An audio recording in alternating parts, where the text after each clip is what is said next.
your package. definition of ethics, like which Like, remains I drive not that, like, I do that, not They implement discrimination, targeted work, and project as their beneficial. And definition of society is designed to we see it like our job is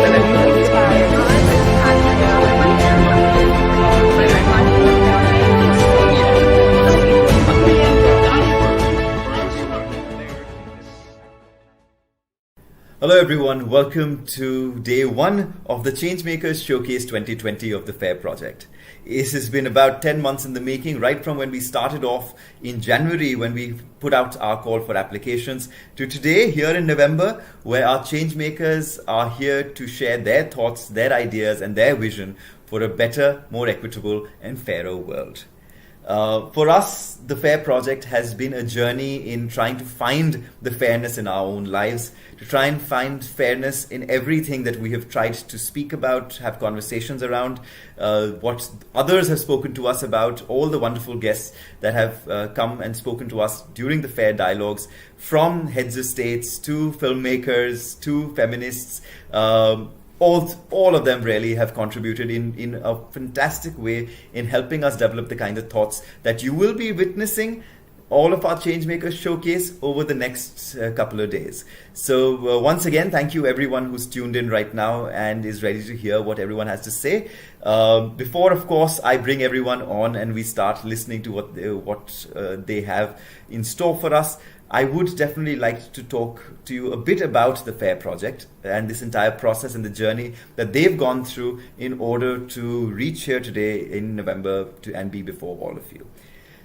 As I had mentioned, we started back in January when we had put out a call for applications amongst young adults between the age groups of 18 and 27 all across the country.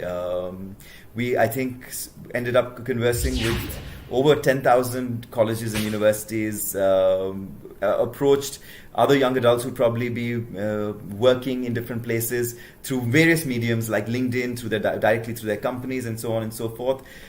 But in spite of that entire wide network that we had actually utilized for getting in applications, we were still wondering as to how many people would actually be interested in devoting 7 days of their lives, which was how the program was scheduled originally, to be talking about fairness, and not necessarily fairness in the context of their work and their job and so on and so forth, but fairness generally in life, right? Whether they apply it with respect to the work that they do, their education, their family life, their day-to-day life with their friends, that would all be completely up to them. And we were pleasantly surprised that we had so many people coming in from all across the world applying to us to try and be a part of the first batch of Changemakers of the FAIR project. From all the applications that we ended up getting, I think we shortlisted approximately about 600 of them to review further.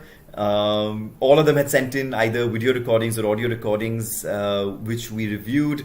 They went through a lot of trouble to fill up the entire application form for us, and post the review, I think from there as well, we shortlisted down to about 200 odd individuals who we spoke with. Those 200 individuals we had group discussions with, a lot of conversations, very, very exciting conversations, which was absolutely fantastic. Lots of things that we learned from what they had to say. And we had individual conversations with all of them as well, where honestly speaking, I think they to a large part had to tell us that it's getting over time, because we were just so excited to speaking with them and hearing all the wonderful ideas that they were talking to us about. And then it came to the part where we had to finally shortlist the 32 who would form a part of the first batch of the Changemakers 2020. It was an absolutely incredible journey, but it was extremely difficult for us, because in all of the conversations that we've been having, it was extremely difficult to try and find out those individuals who would be best suited to be a part of the FAIR project, right? And a lot of people have asked us thereafter that, why did you select these 32? Does that mean that the others were not good enough? Does it mean that these 32 were better than the others?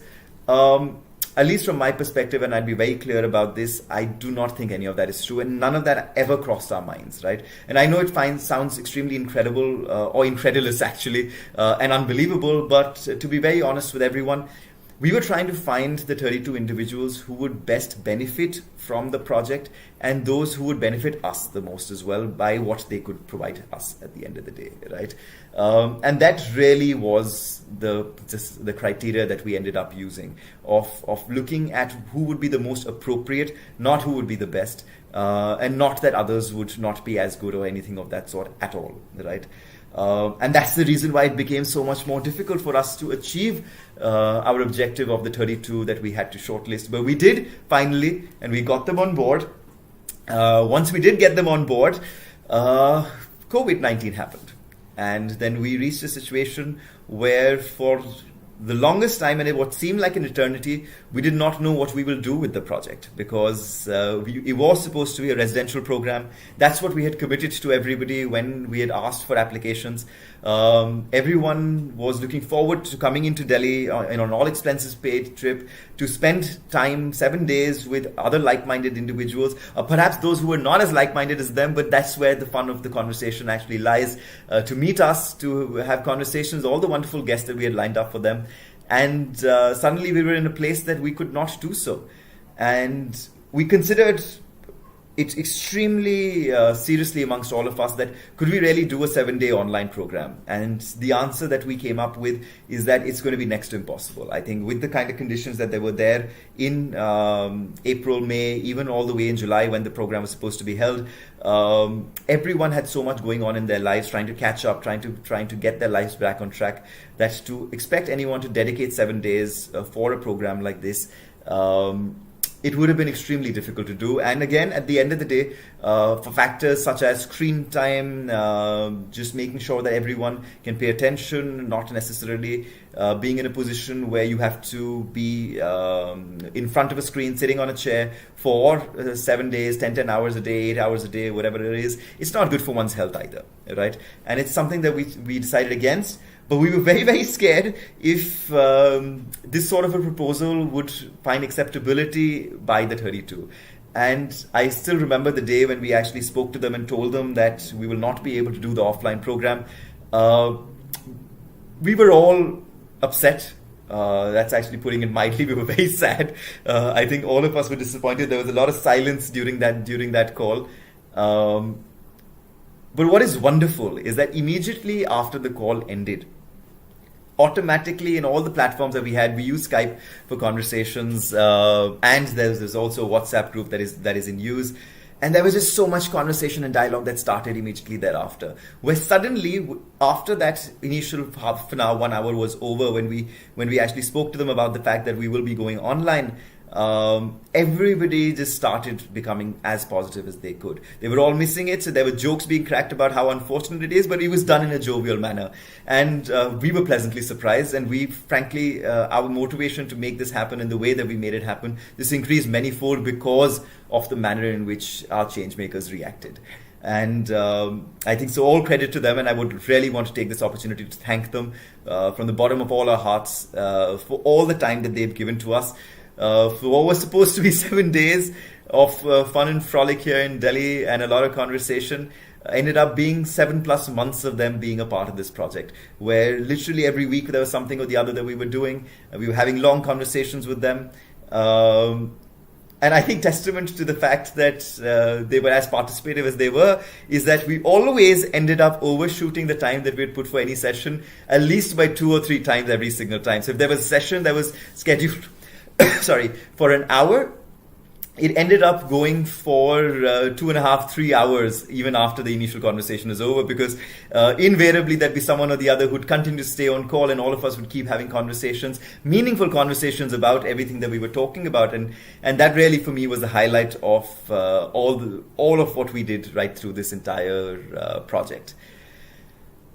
Right, and that brings us now to November, where they're finally here to try and express what they believe is something that they're extremely passionate about, and what they believe that we as a world need to take attention of. And yes, we are here to encourage them. We are here to agree with them. We are also here, as I keep saying, to disagree with them, because that is a major part of the FAIR project, right? To be able to voice your disagreement and to be able to voice alternate viewpoints and then be able to have a dialogue and try and actually find what is appropriate and what it is that all of us can tend to agree on is the best way forward with respect to anything that we speak of, right? In this entire journey, we've also had the wonderful support of the UNESCO New Delhi Cluster Office. If all of you were here, you heard Eric and JP speak about their support to this project and everything that they believe about the power of young adults to make a difference in our world. And I think all throughout, UNESCO has been absolutely wonderful in all that it's done and in all its interactions with all of us, telling us, giving us the view of UNESCO, giving us worldviews, and at the end of the day, giving us a perspective which only they can provide. So I would like to thank them also from, again, the bottom of our hearts. We have very large hearts, as you can tell, but it's truly been absolutely a wonderful journey with them, and with all the wonderful guests that we've had for FAIR Dialogues right throughout, right? Many of whom I spoke about as well, so I'm not going to repeat that, but if they are listening, if you are listening, thank you so much if you were a part of this project and if you came and addressed the Changemakers and all of us during these last 7 months. Thank you again for all that you did and the wonderful conversations that you had with us. Now I think it's time to get done with the day. So before we progress, I would want to play a short video with the schedule of the day today so that you can make note of all the various topics that are going to be discussed by our Changemakers and what they're going to be talking about, and the Changemakers that are actually going to be presenting today. So if we can have the video, I think that'll be absolutely fantastic at this point. Thank you.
Now all of you know why I'm as excited as I am, because look at just that wonderful lineup of conversations that we're about to have today. And it's not just today, tomorrow as well, we've got more and more conversations to bring to all of you, and I'm extremely excited for all of this right now.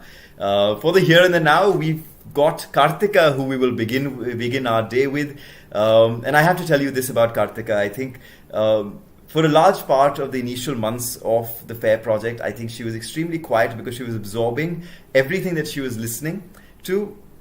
But when she started having conversations with us, it was absolutely fantastic. Especially I remember when she was advocating for the alternate viewpoint, right through the initial parts of that entire phase of the project, she kept thinking that she will not be able to advocate for the alternate viewpoints because the viewpoint was so contrary to what her actual position was. And she kept wondering to herself as to how she'd do it. When we were having conversations, she started talking about the alternate viewpoints, and within a minute she transitioned into what she is actually thinking.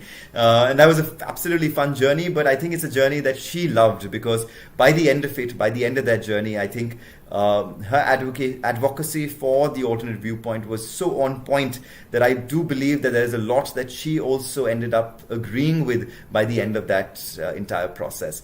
And I'm hoping that we're going to be hearing a lot more from her about the various things that she believes is extremely crucial for the betterment of our world and to be able to create a fair world. So Karthika, all over to you. Thank you.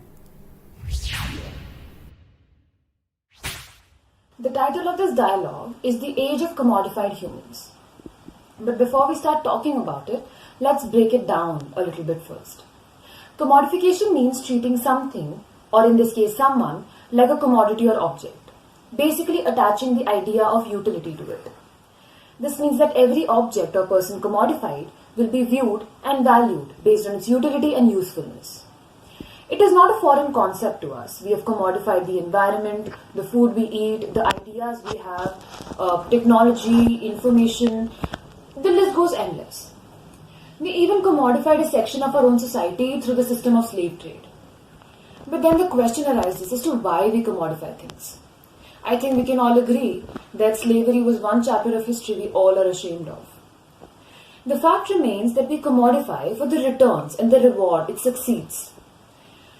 We see something as an object, we can use it. There's this idea popularized by Jason Moore. It's called capitalism. Moore argues that humans start seeing nature and the environment as an object or commodity. Hence, nature lost its value. It became a means to an end. It became a resource. When that happens, it is coupled by the process of exploitation, because our end goal is seeking benefit from that commodity. Keeping this logic in mind, I'd like to introduce to you all the concept of the commodified human. I would love to say let's imagine a situation where the human is commodified, but I think the process of commodification has already started and can be seen around you.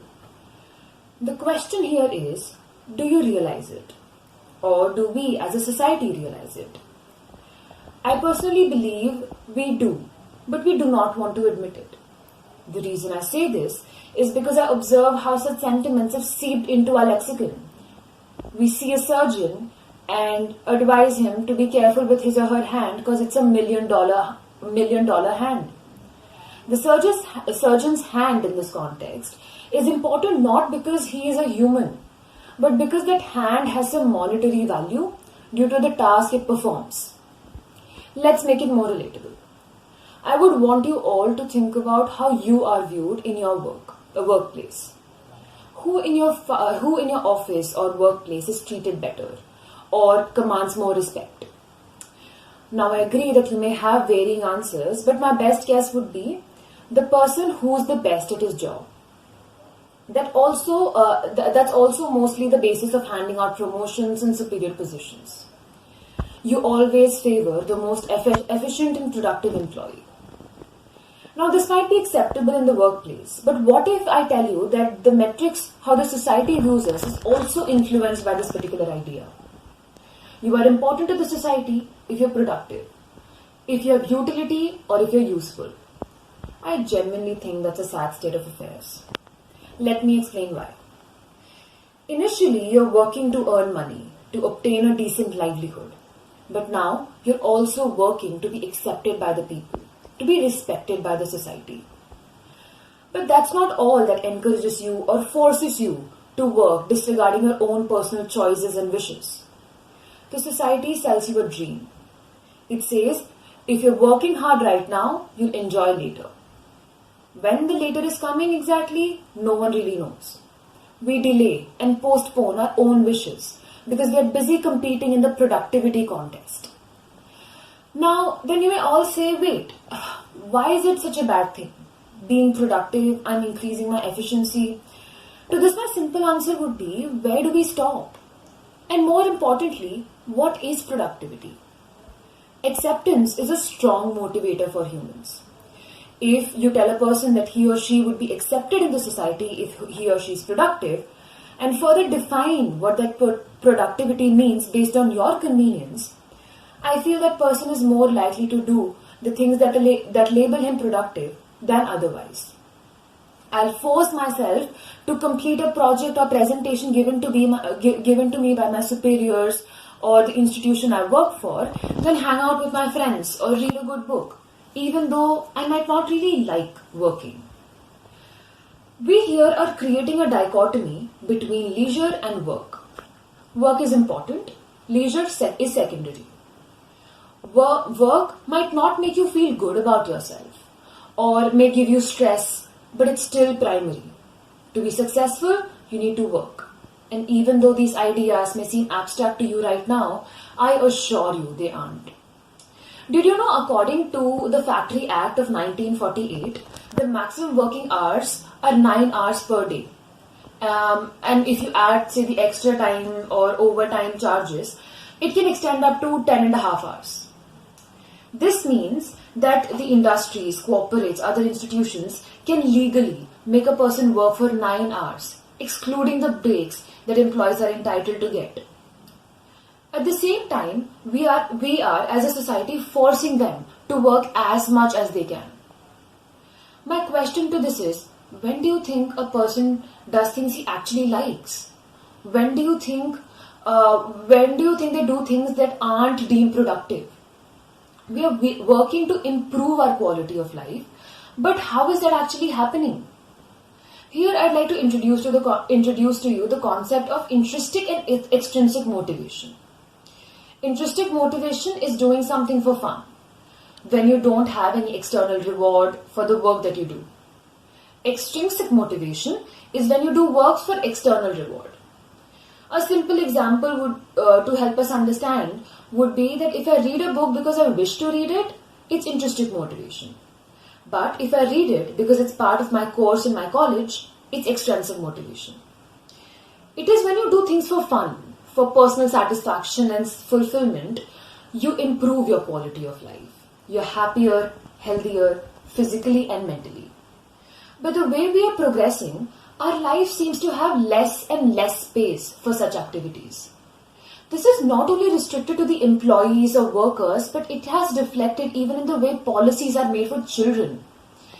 In the new economic policy, we aim to create the most efficient and employable individuals. Every second of a student's life is charted from working days to summer breaks. The child is supposed to study well, play well, draw well, and so on. The list is endless, and so is the list of activities, projects, tests, presentations a child is supposed to do to be part of and excel in the education system. This is important in a student's life because that determines the way his parents see him or her, his relatives view him, the respect and adoration he gets in the society. It might seem like they are creating well-rounded individuals, but let's take a minute and think about the possibility that maybe we aren't. There's a study by the American Psychological Association that says mental health issues increased significantly in young adults over the last decade. They conclude it is due to increased screen time and digitalization of social interactions. This makes me wonder as to why the kids are online. I mean, I agree that the way our society is progressing, screens have become a norm. But isn't it a known fact that social media is supposed to give you a false sense of validation? Maybe the validation the society is not giving them because of the hectic schedules they're subjected to. Social media gives you a space to do whatever you want without being judged or ostracized. Well, it's debatable now considering the increased social trolling going on. But again, you still get a place where you can be anonymous, where you do not have to attach yourself to an identity and be judged. This makes me wonder, aren't we pushing our kids towards the screens, shaping our societies in a way that puts people at risk of mental illnesses? We are making our normal toxic. Moving on to another aspect of it, which is often overlooked, is sleep. A teenager requires around 9 to 9.5 hours of sleep. Me being a college student, from personal experience, believe that 9 hours of sleep is not only unimaginable, it is also treated as a sadistic joke if you talk to a college student based on our schedules. Colleges open for around 8 to 9 hours, excluding the college society hours that a person is supposed to give in if he or she has to be a well-rounded student. Schools too have similar issues about timings. This again is exclusive of the time a person puts in assignments, submissions and other projects. Now use this information and try to construct a student's life. Keep in mind that he's a human who has responsibilities beyond the confines of schools and colleges. Now think of it that he is coming from a different socio-economic background, where maybe he has given extra responsibility, or maybe he's coming from a very different context which does not fit the education system. If you think hard enough, maybe you'll realize how we as a society have managed to disregard humanity while dealing with humans. I think there is a need to encourage the idea of procrastination. We need to give importance to the idea of me time, of leisure. Because if that's not there, we cease to remain humans. We become commodities. All right. Thank you, Karthika. I think that was quite a way to start the day and to set the tone for everything that has to come over the next couple of days. When all of you talk about some of these things that are so clearly extremely close to your heart. The moment you started talking about this whole idea of us being in the age of commodified humans, my mind immediately went to all the people who would classify your talk as a talk of socialism versus capitalism, right? Which is invariably the kind of conjecture that people end up drawing whenever such conversations are had. And we've been witness to that as well through the last 10 odd months that we've been together. But at the end of the day, I think the reality is that what you've stated is not merely opinion. What you've stated is, to a large part, fact, right? So while people may interpret it in different ways, while people may end up saying that, oh, it's good, it's actually something which is quite relevant because human beings need to be told what they need to do for them to have meaning of life and purpose of life and so on and so forth. Whereas the others would think that then that's really where we are taking away free choice because we are pushing them down a path which they perhaps themselves also don't realize that they're being pushed down towards. But, one of the things that I'd probably like to add to what you ended up saying is that this whole idea of human beings being commodified is not necessarily something new, right? And no, I'm not just talking about the Indian caste system. I'm talking about all of civilization, really, right? In the Indian caste system, of course, as we all know, you're born into the role that you have to play in society. Whether you're a priest or a warrior or a servant, it's the role that you end up playing, right? But even if you look at the Greco-Roman times, you look at East Asia, a lot of mainland Europe, if you were born in a merchant's family or a trader's family, you'd invariably become a merchant or a trader, right? Because that's how businesses were passed along from generation to generation back in the day. If you were the son of a gallant soldier, then there would be a lot of pressure for your family to give the crown or the government another royal soldier, rather gallant soldier like your father, right? And I mentioned father and I say he, it's not a slip of tongue because that's exactly how things were back in those days, right? To a large part at the very least. But this whole idea of commodifying human beings, defining the roles which we need to play in society, is just been something that has carried on right throughout across all of these various dynamics, right? But what's changed? And I think that's the real struggle, right? And as what you mentioned also to a large part, where you talk about the whole idea of human beings now being even more commodified than they were earlier in order to drive up profits and in order to serve corporations and corporate houses and so on and so forth. That's where the delta lies.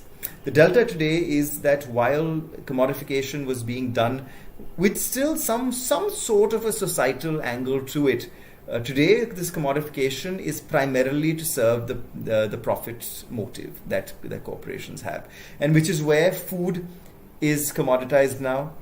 The air we breathe is commoditized now. The land we live in is commoditized now. And all of this, at the end of the day, leads to a situation where if human beings also become commodified, well, you just wonder where our world is headed and where it's going to end up reaching, right? But fantastic, Karthika. I think wonderful start, and thank you so much for this.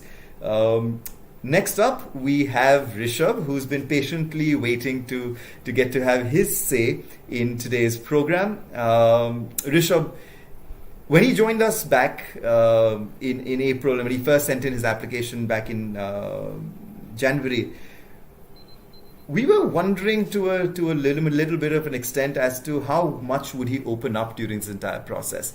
And I think I'm glad to report that that's been tremendous. And I think what he does have to say to all of us today is something that you'll notice his evolution in terms of finding himself as well.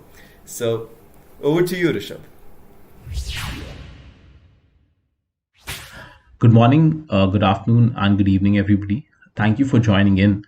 Today, I'm going to be talking about the concept of well being and how it can be achieved by spreading more awareness, empowering individuals to elevate their mindset and lead a more meaningful, positive, and an enhanced life.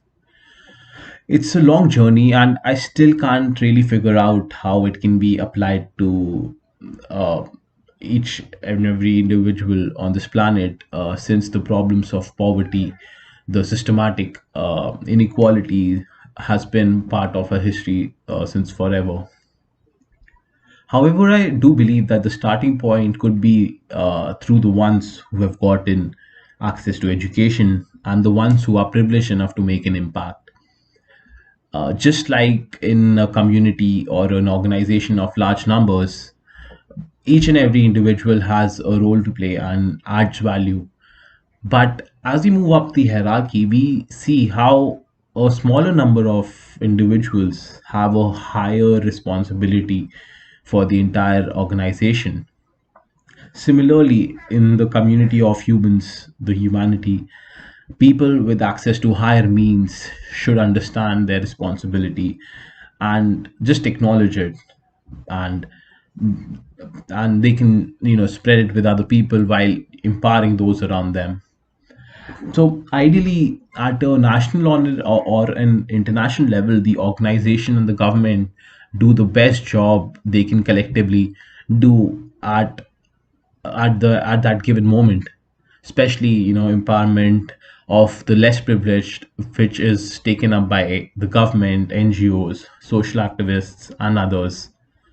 However, the potential impact of a greater scale remains untapped until more individuals start to understand their unique role in the world and trying to you know create more awareness for uh, the privileged and empower the less privileged.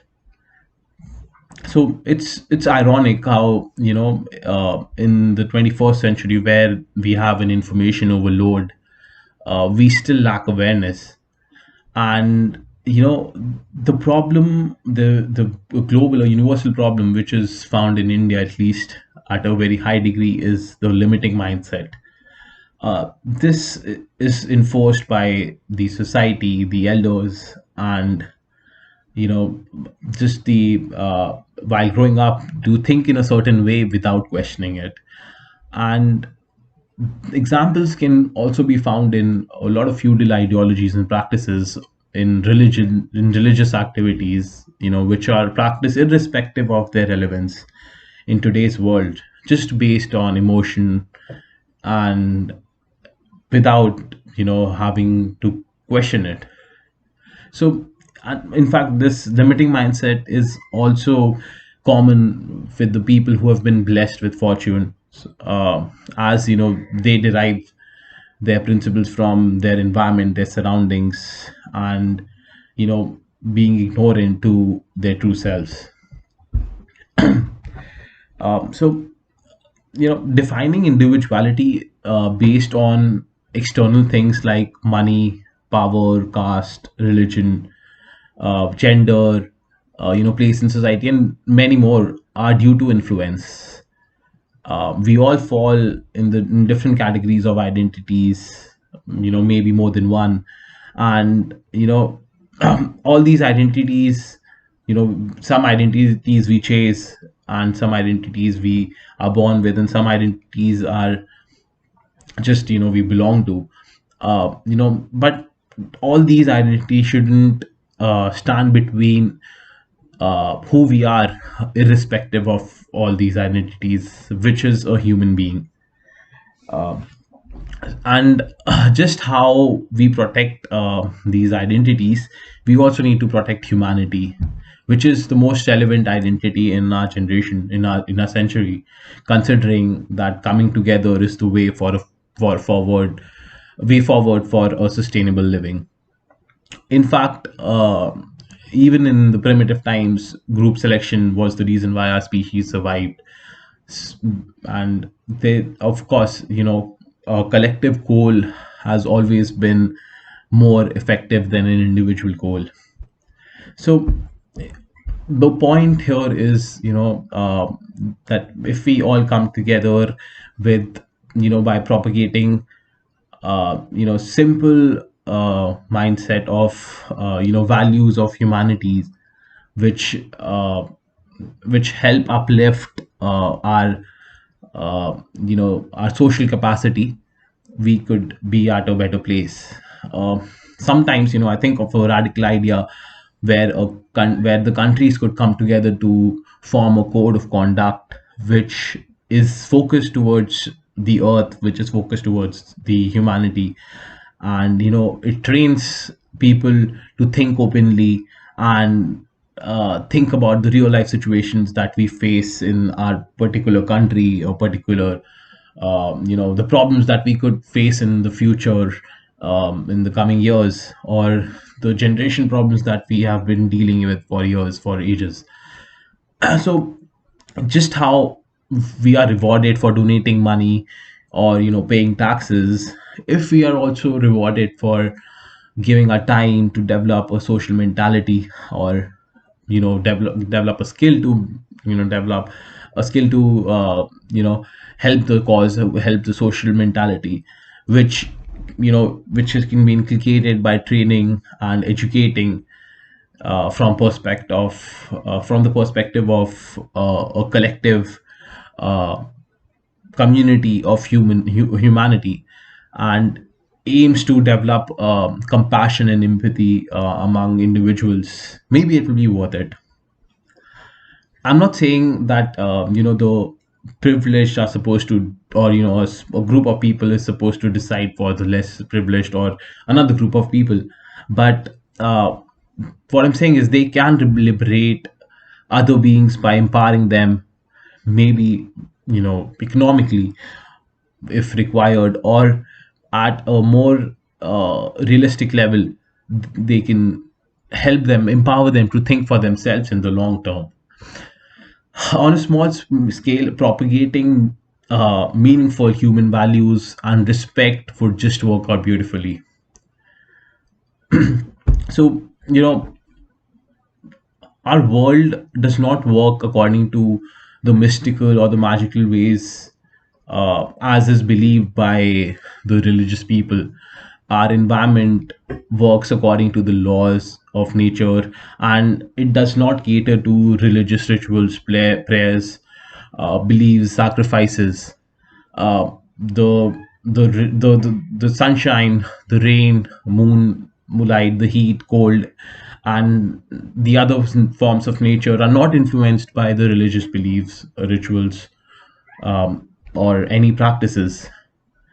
Which brings me to another idea of teaching, start teach values and principles of being a human being, of being of treating the planet as a home, where at a young age, we are given understanding, we are given understanding of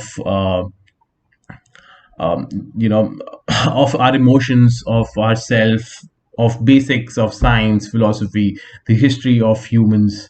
And irrespective of whatever school we go to, they focus on value of unity, of self-dependence, growth, possibilities, respect, ethics, morality, giving exposure to spirituality, and and teach about nature and other relevant things that we see around in uh, around us, rather than focusing on just learning and memorizing and writing down, just memorizing facts, which is a part of education to develop skill, the fundamentals of skills, but it's not comprehensive, it's not holistic. So all of this sounds much more relevant than a religion which is based on faith. I mean, no disrespect to any religion, but the fact that, you know, being part of something which is, you know, which could be there, which is real, which is, you know, obviously if people feel it, it's real. But something like, you know, being part of humanity, of a species, of earth, is something which is much more real, which meets the eye than any religion. However, like moving forward, uh, you know, of course, you know, the designing of the of the curriculum would be a huge responsibility, but you know, there are enough capable people around the world who might have ideas to build this. In fact, another challenge would be the access of the whole, you know, the access of all of this to the less privileged, which could be solved too if there is a collective intent. And that's my belief, to be clear. However, you know, we need to understand the major ideas would have the most simplistic explanations. In fact, you know, I I I believe that the life is. I mean, most of the things in our life are pretty straightforward and simple, but our individual emotion keeps us in a shell while creating illusions of problems to stimulate our minds. And this is obviously true for a small part of uh, individuals, and each one of us have our own problems to deal with. And that's why we need to come together and talk about humanity as one. Now, I want to end this by talking, just saying that the unconventional education will change the world, where it breaks free from the traditions and the status quo thinking, uh, by separating education from employment and enabling humans to use their imagination and experience life more holistically. Thank you. Thank you, Rishabh. Oh wow, you know, first Karthika, now you talking about all these things that have been going on in our heads for all of these 10 months that we've been together. It's it's a lot of conversation and a lot to think about, right? And I hope that everyone who's watching in right now are also being made to think, because that's the purpose of this entire conversation and this entire evening today as well as tomorrow. Now, Rishabh, I'll tell you what, right? If the question was merely whether whether a delta exists between those who are rich and those who just have about enough money to make their ends meet, perhaps the entire conversation will be very different, right? And I think perhaps your idea and your thoughts would also be a bit more varied than what they were right now. But the delta that exists today is not just between those who are rich and those who who just have about enough money to make their ends meet, but those who are rich and those millions of people who do not even have the adequate amount of resources available to make their ends meet, right? And that is the real delta today, which is where, at least in my eyes, it's unforgivable for us not to be looking at that and doing something about it. And again, it's not a question of socialists and being a socialist or being a capitalist. In all systems, those who do not have at all need to be provided for in some way or the other, right? And I think there are huge parallels to draw between what Karthika said about how human beings have become commodified and what you're talking about as to why we're unable to look at and find the needs of those around us and try and fulfill those needs if we have the means to be able to do so. And that challenge, I think, is something that we all need to work towards. We all need to recognize that perhaps we need to slow down the pace of our lives, right? Sit back and try and visualize what actually is it that we require and we desire, and what is it that we can then provide to the others who do not have, right? Next up, we've got Andrea, and I'm looking forward to this because it was a theme right throughout the entire FAIR project where Andrea would effectively throw in her caveat that while I may not know too much about what we're speaking of, but these are what my thoughts are, and invariably those thoughts would be extremely insightful irrespective of the caveat. So really eagerly looking forward to hearing what you have to say. Over to you, please. My name is Andrea Cardoza, and today the topic that I'm going to speak about is dissonance, dissent, and discourse in a gendered society. Before I start, I just wanted to say thank you for giving me the safe space to talk about something as important as this, and let's just begin.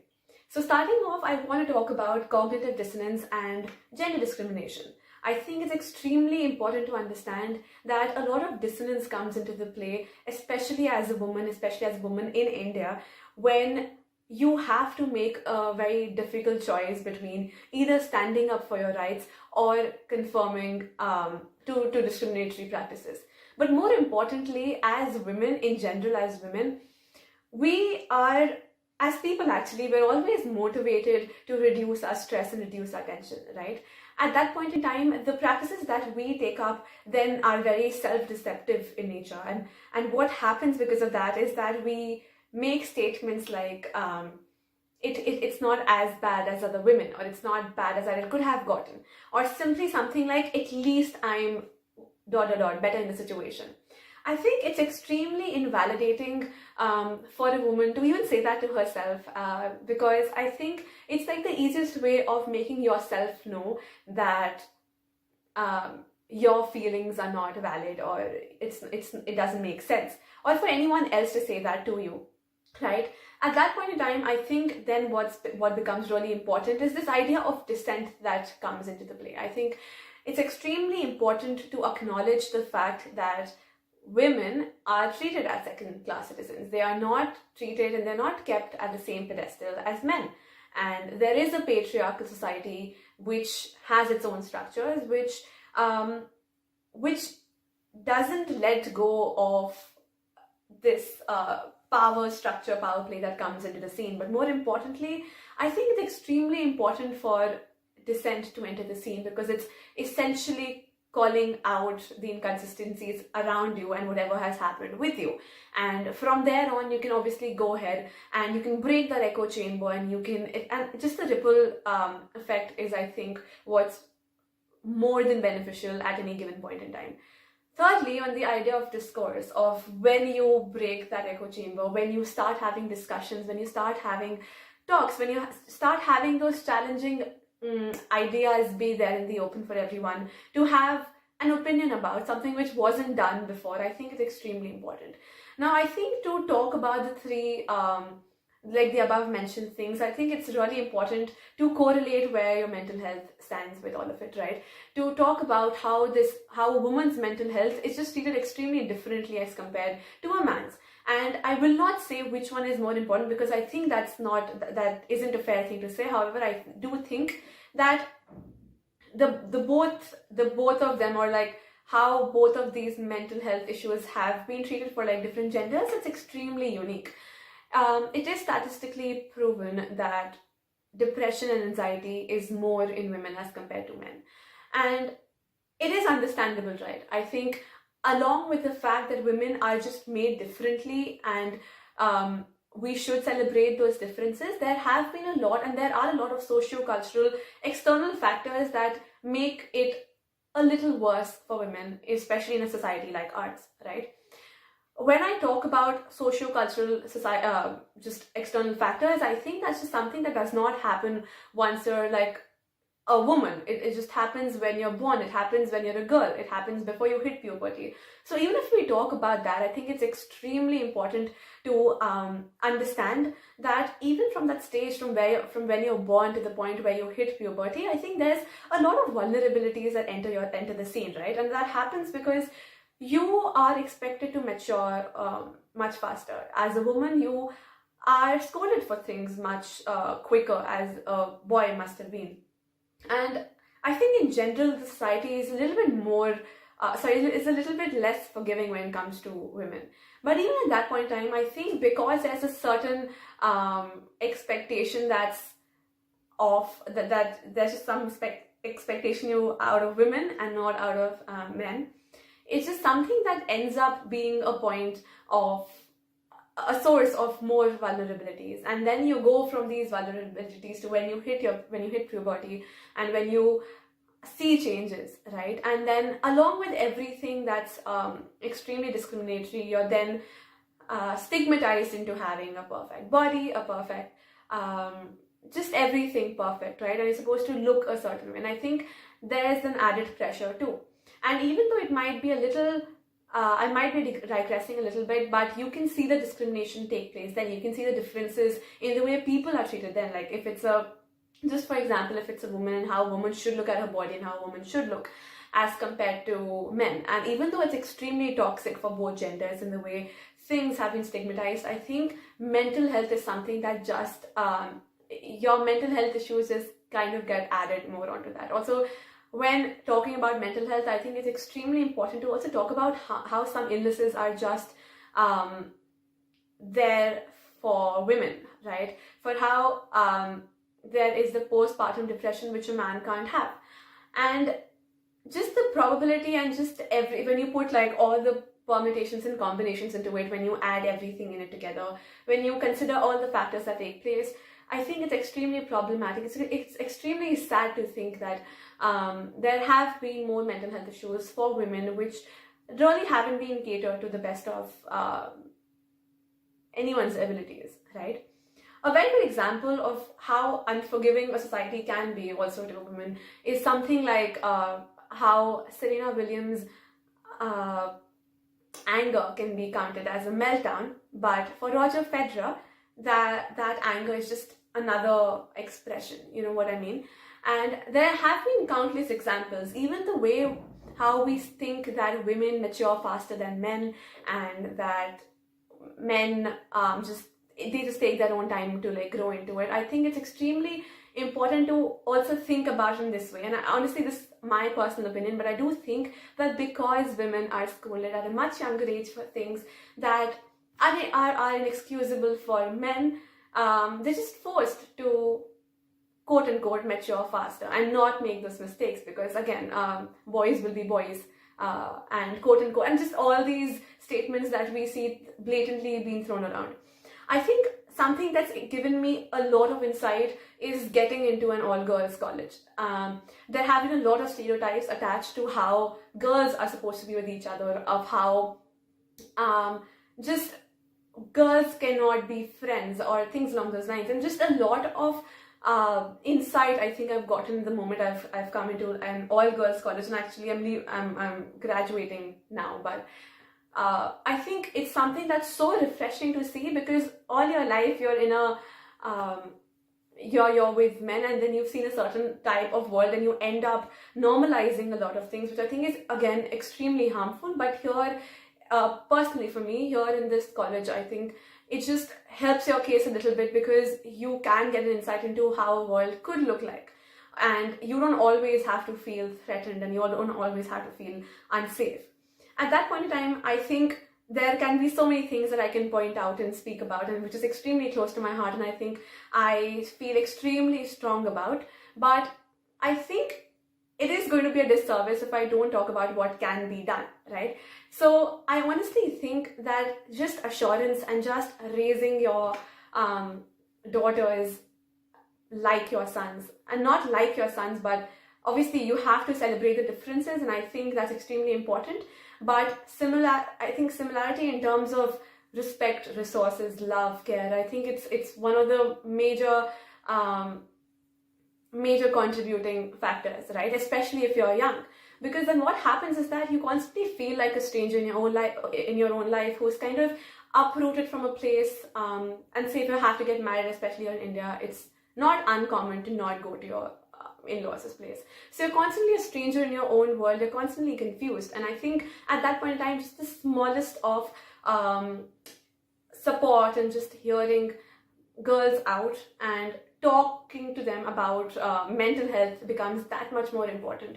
And I think, not to ramble on about this, but I think the world will be a much, much better place. And I honestly have hopes, right? Because I see such strong women around me, and I've been surrounded by extremely strong women who have fought all odds, and I honestly think that there's so much potential in the way that in just the way how women are, and it's just a matter of giving that space, giving that voice. I think it's extremely important to understand and make and just appreciate the difference between appropriating someone's struggles, and this struggle could be of anyone. It could be any minority, it could be any caste, gender, race, etc. Appropriating that as compared to acknowledging that and giving them that space. And I think that is something that's going to make just a world full of difference. And I honestly have hope, right? I think that's all I want to say about this. I think that's what I wanted to talk about: dissonance, dissent, and discourse, and how also, finally, on a closing note, I would also say how some roles are extremely gendered, and I think the basic skills you cannot gender them. You cannot gender roles like cooking, cleaning, the basic life skills that you need to keep yourself alive, right? And I think the moment people appreciate that women are just as capable as men and vice versa, is when we'll actually see a change. And I'm going to leave this at a very hopeful note that I know the world is a great place, but I know it can be an even better place if women are given the sort of voice, the sort of space that is free to, it's just like for them. And yeah, I think that's about it. Thank you. Again, Andrea, thank you so much. I was just saying before you came on, when I was introducing you, that every time you speak, there are these wonderful conceptual insights that your words possess, and they're just wonderful to hear all the time. So thank you so much for that. While you were talking, my mind flashed back to one of the things that I remember speaking to you about as well, is that in our world in general, I think all women are born mad. Right. Now, however provocative that may sound, those who know me know that's not my intent. What we've done as a society, though, right, and this is actually quite serious in that sense, is that we expect all women to lead duplicitous lives, right from when they're born, right? From when they're kids, we tell them that, you must play and you must be active, but guess what? Don't play with the boys, right? Even in progressive countries and progressive societies, right, where playing with boys is okay, play with the boys, but if you get good enough, you must start playing with the girls, because guess what? The boys' league is different, the girls' league is different, men, women, differences and so on and so forth and all of that. Competition doesn't allow you to play with the boys anymore. When you start working, women are told that you should work, but don't work till too late, right? And again, in progressive societies where it's okay for women to work late and so on and so forth, and when they do, they're called career women, right? And not in the nice sense, right? That just leads to a situation where we're always expecting women to lead these double lives, right? Where in their mind, we're telling them, you be this way, but don't be this way. Be this way, but don't do things in this manner, or whatever it is, right? And how women get out of that and continue to flourish also it's beyond me, because we definitely don't make it easy for them, right? Where this really strikes even harder is when you're looking at households which only have women in them. So when they're inside their households, right, they are 100% themselves and their identity, right? Because they will change the proverbial light bulb, right? But the moment they get into work, or whether they get into a friend's house where there are men and women both and so on and so forth, changing the proverbial light bulb is now a man's job, right? So just by virtue of being in their household, which is an all-women's household, and their workplace or anywhere else where there are men and women both, they suddenly lose 50% of their identity just by virtue of men being around, right? And I think that's just something for all of us to think about. But, and we will, of course. Next up, we've got Kuber, who I'm really looking forward to hear as well as to what he needs to say. So Kuber, all over to you. Hi everyone. My name is Kuber and I'm one of the 32 Changemakers of the F.A.I.R project. Now, let me just, before delving deeper into what I'm talking about today, and just let me try to establish the relevance of this topic, right? What if I told you that all the policy problems in the world can have one solution that can change a lot of things for these policies, right? So, a major reason why policies fail is that people don't reciprocate for these policies.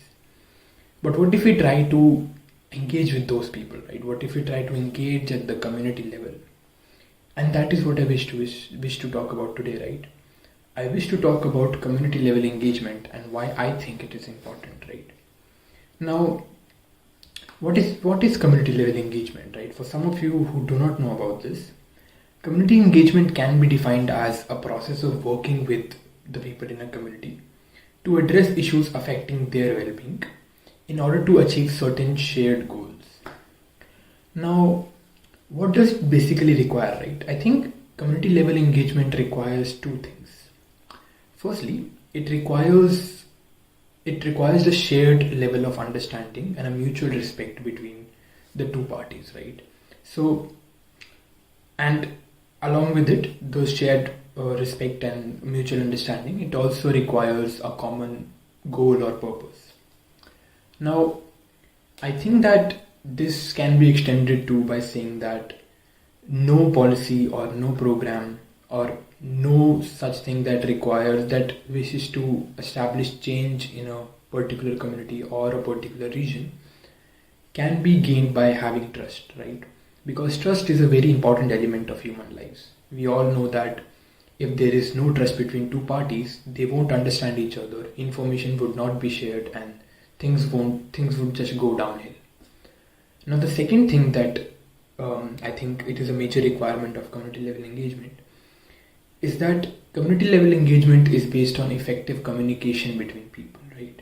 Because as the term suggests, you can't basically share information, you can't basically share the shared understanding and goals that I initially talked about without having this communication. Because we're talking about two very different kinds of people here, right? We're talking about a government or a non-governmental organization or a social impact organization that is trying to establish or trying to make changes, and a community, right? People with different backgrounds, people who haven't worked together, people who do not know each other. What is the essential component here to establish that communication is trust and respect that I talked about, but also to create a channel in the first place, right? To approach them in the first place, to let them know that they are there for you and they want to make changes for you. Now, why I think it matters? Let me just give an example for that, right? Now, I think that the example of Africa in this case and how they tackled Ebola virus would be very suitable, right? So what happened a decade ago when Ebola virus hit Africa was that the government there realized that they cannot create awareness and they cannot create solutions for the people without actually going to the people themselves, right? Without actually using people among those communities to establish those awareness, right? To establish that level of awareness. Now, we all know that to tackle a disease, you need awareness, right? And we can all see that around us during coronavirus. But what happened there was that people of Africa were not very responsive of the policies that the government was creating to establish awareness. What the government did with advice from institutions like researchers from MIT and other Ivy League institutions, they went to these people and sought to find some level of community networks there. And the community networks that they used were basically the leaders of those communities who had a network between each other. Now they negotiated with these leaders and asked them to create awareness in their own regions. And that is basically how the level of awareness that was there during Ebola virus in Africa was established by the governments of countries like Liberia and Ethiopia. I think that this certain method that was used there can also be used in a country like India, where you know that the diversity is so huge that when I talked to I talked to an economist back in June, and he said that India as a country is just like Europe. And why is it so? Because Europe also has a multitude of countries. It has a lot of countries with diverse characteristics. Similarly, India also has many states with diverse characteristics and with diverse demands and people belonging to different belonging to different races, belonging to people who speak different languages. And that is how India is very similar to Europe. For a country like India, you need a very different kind of approach to make policy changes. Now, it is impossible to create one solution for like a country like India, because there are a lot of people who follow different kinds of incentives, and we all know how important incentives are when creating policies. Now, in India, there's also a general need for people to participate more when it comes to governance. And therefore, when I talk about the advantages of community level engagement, I will also establish how community level engagement increases governance, participation in governance of people, and how people in rural areas who are not very involved with governance can be involved a lot more if there is a certain thing like that. Now, why do I think community level engagement benefits all? And coming straight to the advantage itself, I think it enables the diverse concerns of the community to be identified, right? When you talk to these people, you know that what their concerns are, and you can identify these concerns, and then you know what these people expect from you. You know what these people expect from you, and you know what you can expect from these people. From the community, from the point of view of the community itself, engagement increases access to information, right? And now when people have access to information, they know what their problems are. They know what the data says, and they know what the data can imply. Now people are thinking individuals. People know that if people have the data, they can make changes and they can seek changes in the first place. Now, this also means that people are better informed, and therefore they are more able to put forward ideas and take part in the processes that affect them. This also helps to reduce the level of misconception and misinformation and conflict when you are engaging with them. And it also demonstrates openness and accountability, and consequently it also builds trust and confidentiality between the organization that wishes to make changes and between those communities, right? And therefore it helps to make those outcomes much more achievable. Now, having greater input into government planning and decision making process, it also gives communities a voice, and it helps them, it helps vulnerable individuals to become more aware of their constitutional rights. And that is the benefit that I was talking about earlier.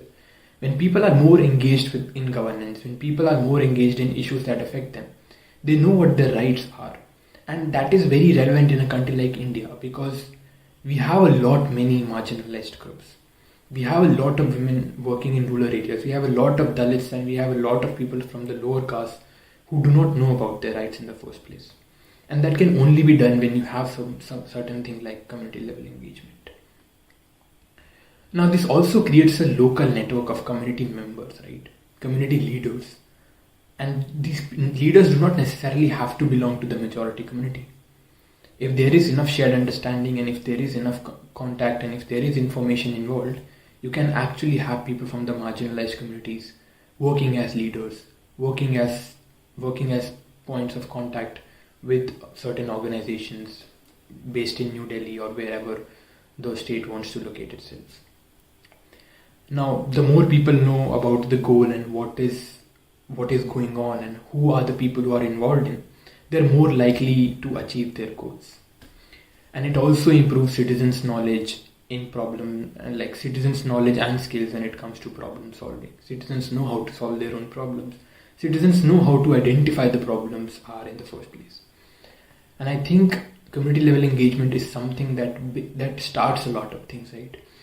I'm not saying that it is a solution, like as I said in the first blanket statement that I tried to make. I'm not exactly saying that community level engagement is a solution to everything. What I'm trying to say here is that community level engagement can actually increase the chances of us reaching the solution, because people become more aware, people know what their problems are, and people know how to identify these problems, and people then know what the consequences can be if they do not adopt the right action. But there are certain challenges of community level engagement as well, right? You do have attitude and expectations of a lot of people to fulfill. Like, there may be a feeling in the community that they cannot provide constructive input, and because people don't think that they can be taken seriously, people don't believe in themselves, and people don't always want to be a part of the decision making process. It may be very difficult for them to contribute their skills and resources and time in the first place, and there can be geographic or cultural barriers also, and they also may have unrealistic expectations. When people from New Delhi come and visit a rural area, these people might think that okay, now all these problems might be solved, and their pace of going towards solution and our pace of going towards solution might be very different and might not even collude at a particular point. Now, there's also a problem that including marginalized groups like women and other marginalized groups is not always easy. You have to create certain incentives for the majority to give up their rights and to give up the power that they already hold, and that is not very easy thing to do. But I think there is a beginning and there is a start when you actually try to visit these communities and when you actually try to make such initiatives in the first place. I think there is potential right there. And there is also the problem that in urban communities, in metropolitans, you don't always have homogeneity, right? People are very different. You have, in a city like Delhi, you have people from very different areas living there, and then it becomes difficult for you to create expectations that can be shared by everyone, as opposed to a rural area where you have certain kind of homogeneity and you know what are the goals that these people want to achieve. Now, let me just conclude by trying to connect my premise to the current world, right? We're living in a pandemic affected world. We know that COVID-19 is here to stay, and there's a long time before we actually will be able to make some changes. But I think that change starts at the very ground. We have seen how Bastar tribes and other tribal groups have protected themselves because they had an understanding among themselves, because they had that certain kind of information that there is a virus out there and they need to protect themselves from it. I think what those tribes did can also be implemented in other parts of India, can also be implemented to other rural regions and other suburban districts where people don't have a good knowledge about these issues, where community leaders do not really do anything and they do not really get anything from the upper chain of command. I think we need to exploit that resource. I think that particularly becomes important in a situation like COVID-19. And therefore, I would just like to conclude by saying that because this is something that has always been very personal to me, I chose to go with it. And I think that even if this might not be a solution to everything, as I was trying to say earlier, I think this can make changes. I think this can be beginning towards changes, because when people are involved in something, and I'm a strong believer of the fact that people are thinking individuals, I think there is a change. I think there's a potential that is created right there. And I think we can make a lot of changes right there. Thank you. And that's the point, Kuber. And you've put it so well. Either we look at things from an individualistic standpoint, or we look at them from a worldview. What we don't see is our immediate surrounding and how we need to cater to that. So thank you so much for that. Next up, we've got Ayush, who's always got a lot to say. So over to you. Greetings to all. The lacunae we don't see in our vision of societal development. Before I delve deep into the topic, let me share a story. A 14-year-old young boy. We'd presume that he'd be going to school, playing in the streets, having dreams like a kid does. But is it actually the case? Not so. The boy helps his mother in the morning selling plastic products door to door. Post-afternoon, the boy helps his father, who runs a subsidized e-rickshaw from metro station to nearby areas. He helps him to fetch passengers. He helps him to collect the fare. He helps him to keep the rickshaw clean. and after the entire day's toil, when he returns home, post the shutters of metro station are down at 12. He then takes out his books and sits to study. Now, this entire construct raises a number of questions. It raises questions like, is studying at 12, which is for a lot of us like you and me, a matter of choice for that boy? Is studying with the minimal resources a matter of choice for that boy? And numerous such questions we explore as we move ahead. Since time immemorial, mankind has devised several ways to bring about solutions to the problems that have came to the forefront. Be it looking into the religious scriptures and finding the absolute answers. Be it the determinism era of Darwin, where environment solely was responsible for every act of human. The era of environmental determinism, where the survival of fittest was propagated.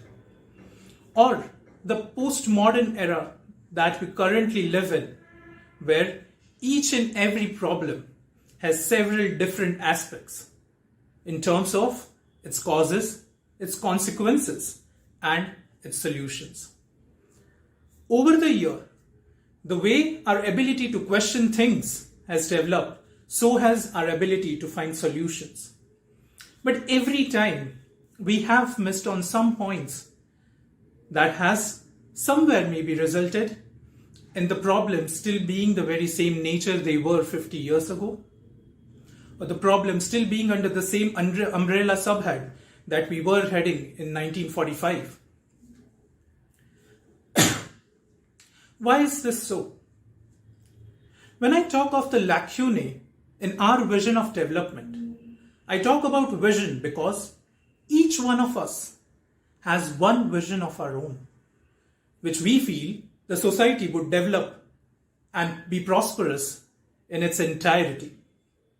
However small that vision may be, that vision to us is the solution to every single problem out there. But do we really realize that where this vision of ours is flawed? Be a small vision of a street vendor to buy a cabin on the roadside and not take out his lorry all day long, or a vision of a corporate to convert their system into an MNC. All of these visions ultimately strive towards the very goodness and development of society. But still, why is it that we don't feel it? Why is it that there is something that's lacking? Today, what I'm going to talk is very simple. And while I do that, I want you all to think of those times when you brought a smile on someone's face, when you helped someone who was in need, when you went out of your way and did something which otherwise you wouldn't have, just because you had something inside here asking you to do so.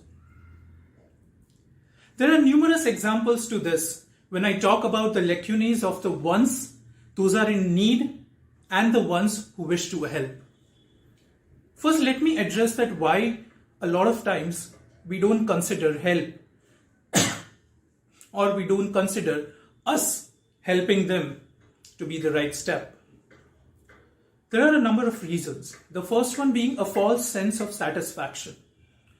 We give ourselves reasons as to understand that just because so and so is a norm, is something that the society believes in, if I don't propagate it, if I don't promote it, I will somewhere be doing the right step in societal development. Example, not paying to the beggars on signals, assuming them to be a part of mafia. Another example at hand, when we talk of old age homes, don't we all know why these old age homes came into existence in the very first place? Were these old age homes in place only because there was lack of money for the old, there was lack of civil facilities for the old, there was lack of food, there was lack of clothes and other amenities for them to live a better life? Not solely. One of the main reasons was the loss of touch they had with their children. They didn't feel that they connected with them the way they used to. They didn't feel that they were an inseparable part of their lives. And thus, old age homes came. Post 10 years that I see, we all realize that the old age homes today are in a much better shape than they were a decade ago. But why is it that people inside this old age home are still not happy? Why is it that the people inside this old age home still feel there is a lack of something, even when we as a society have ensured that we will provide them with every possible amenities out there? Because everyone gives them food, shelter, clothing. What they want is someone to sit with a comb and comb their hair. What they want is someone to be there with them, watch an old 80s, 90s movie, share two talks. We all feel that our acts of generosity are the best that we can give to the society and which is needed for the development of society. When I talk of our outlook, for a lot of us, the very basic primary needs of roti, kapda and makan sum the entire need for an underprivileged section to come above the line and lead a life that is full of dignity, lead a life that is full of respect, lead a life that is full of growth, development and peace. But that's not the case. Why is it that when cylinders were given under a particular scheme by the government, we fail to recognize the very capability of people to buy gas stoves to actually utilize them? Why is it when homes are given in Awas Yojana, the people who are homeless still prefer to live in jhukis and jhopdis and give their home to rent? Why is it that these people to whom we distribute blankets in winter trade them off? Because the requirement here to our eyes is different to what their needs are, the lacunae that I'm talking about. This entire gap is a gap that we need to understand. Let me go back to the first example that I had given you, the story that I had told. Studying at 12 for that child wasn't a choice. It was his only option. Did we as a society prioritize their time against ours? Why is it that we often come out and give to them only when we are either in ample of it, or when we feel that we are free to do so, or we do it in our leisure time? Why is it that their needs aren't asked for? Why is it that they aren't prioritized in terms of their own time? This child wanted someone to hold his hand. Maybe not because he couldn't afford a tuition, but because there was no one available at 12 to give him one. This child might not be able to study in the regular hours that we talk about, but he requires the studying at a very different hour because his entire construct of life, where he has to work to make the two ends meet, dwells on him prioritizing helping his parents first. So why is it that we first don't prioritize that time? Why is it that we don't ask for what they actually need? Why is it that we don't realize that our generosity, our magnanimity might be turning a blind eye to the real needs of these people? Now you might say that this all seems to be very individualistic. There is one child who wants to study at 12, the other might want to study at 3, and the other one might want to study at 6 in the morning. How are we actually going to cater all of this? Because for a government ruling over people 130 crore in size, it's not feasible for them to make laws which are in unison with each and every individual. The very top-down bird's view that the policies have taken create these lacunae at the ground level. And that's where my entire idea sprouts up.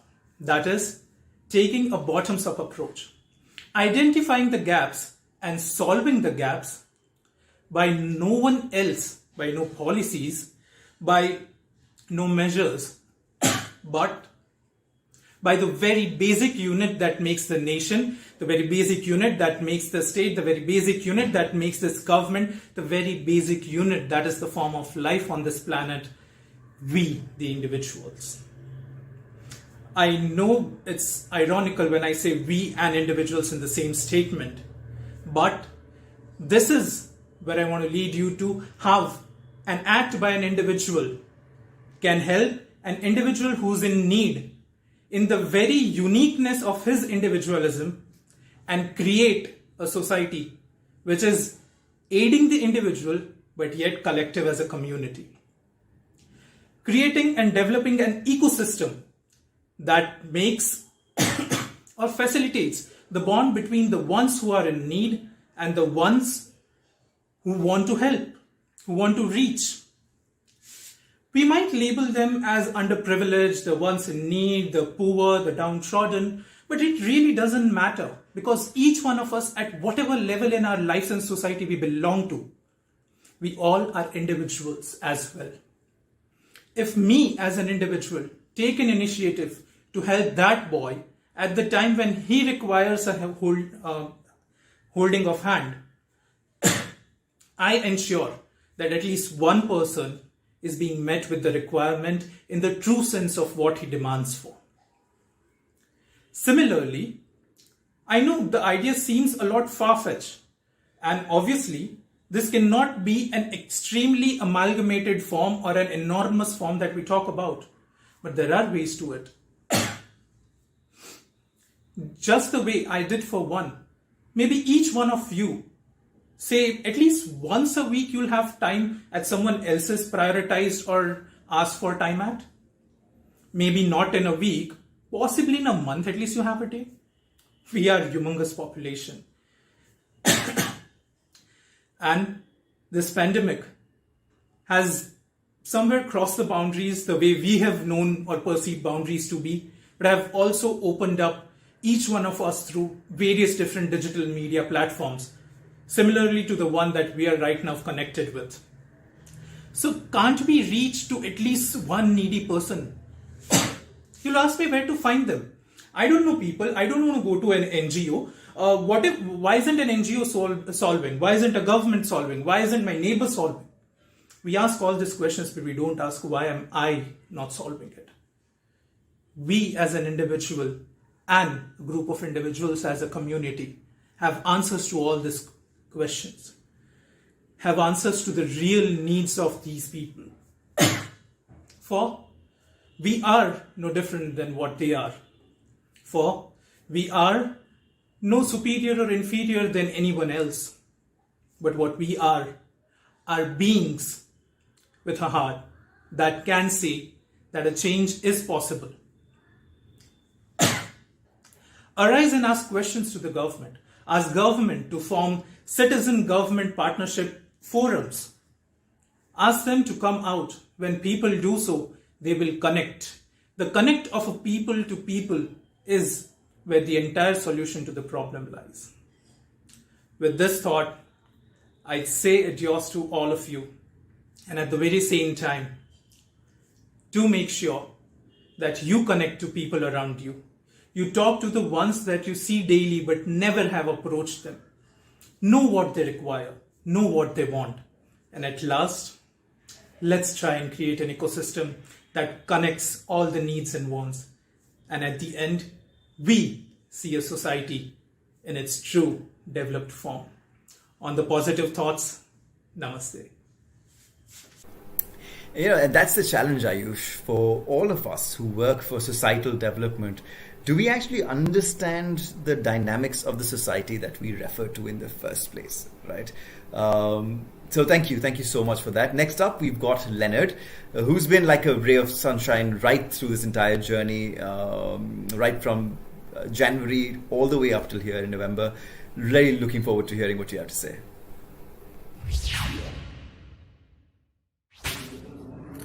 Hey everyone. Adolescents belonging to the age group 15 to 24 makes 31% of the total AIDS population in India. Sexual abuse and physical violence against transgenders are increasing at an alarming rate.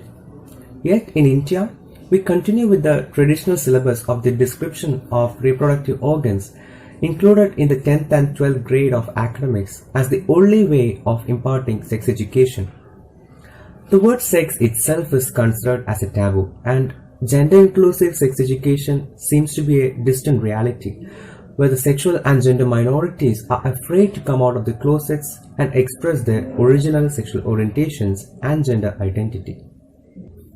Sex education in India is often limited to the academic circles, and for most, it is the description of reproductive organs and brief discussions about STDs and STIs is the highest knowledge. The sexual minorities were rejected, and transgenders are seen as evil or wretched. It is seen as a disease, often a psychic disorder, or a curse influence on a family to produce one which is a mixture of the recognized binary sexes or gender. The difference between sex and gender itself appears in academic circles when the syllabus mentions about minority rights and gender studies. Yet this inclusion is complicated. In colleges, sex education appears as an open course or as an optional course, and in some universities it is not even part of the syllabus. Many of them do not discuss about puberty, safe sex, consent, and other related topics. Sex education is often heteronormative, and the sexual minorities are always pushed to the borders. They find it difficult to fit into any of the major ones, only to be rejected, isolated, and bullied by their parents and family.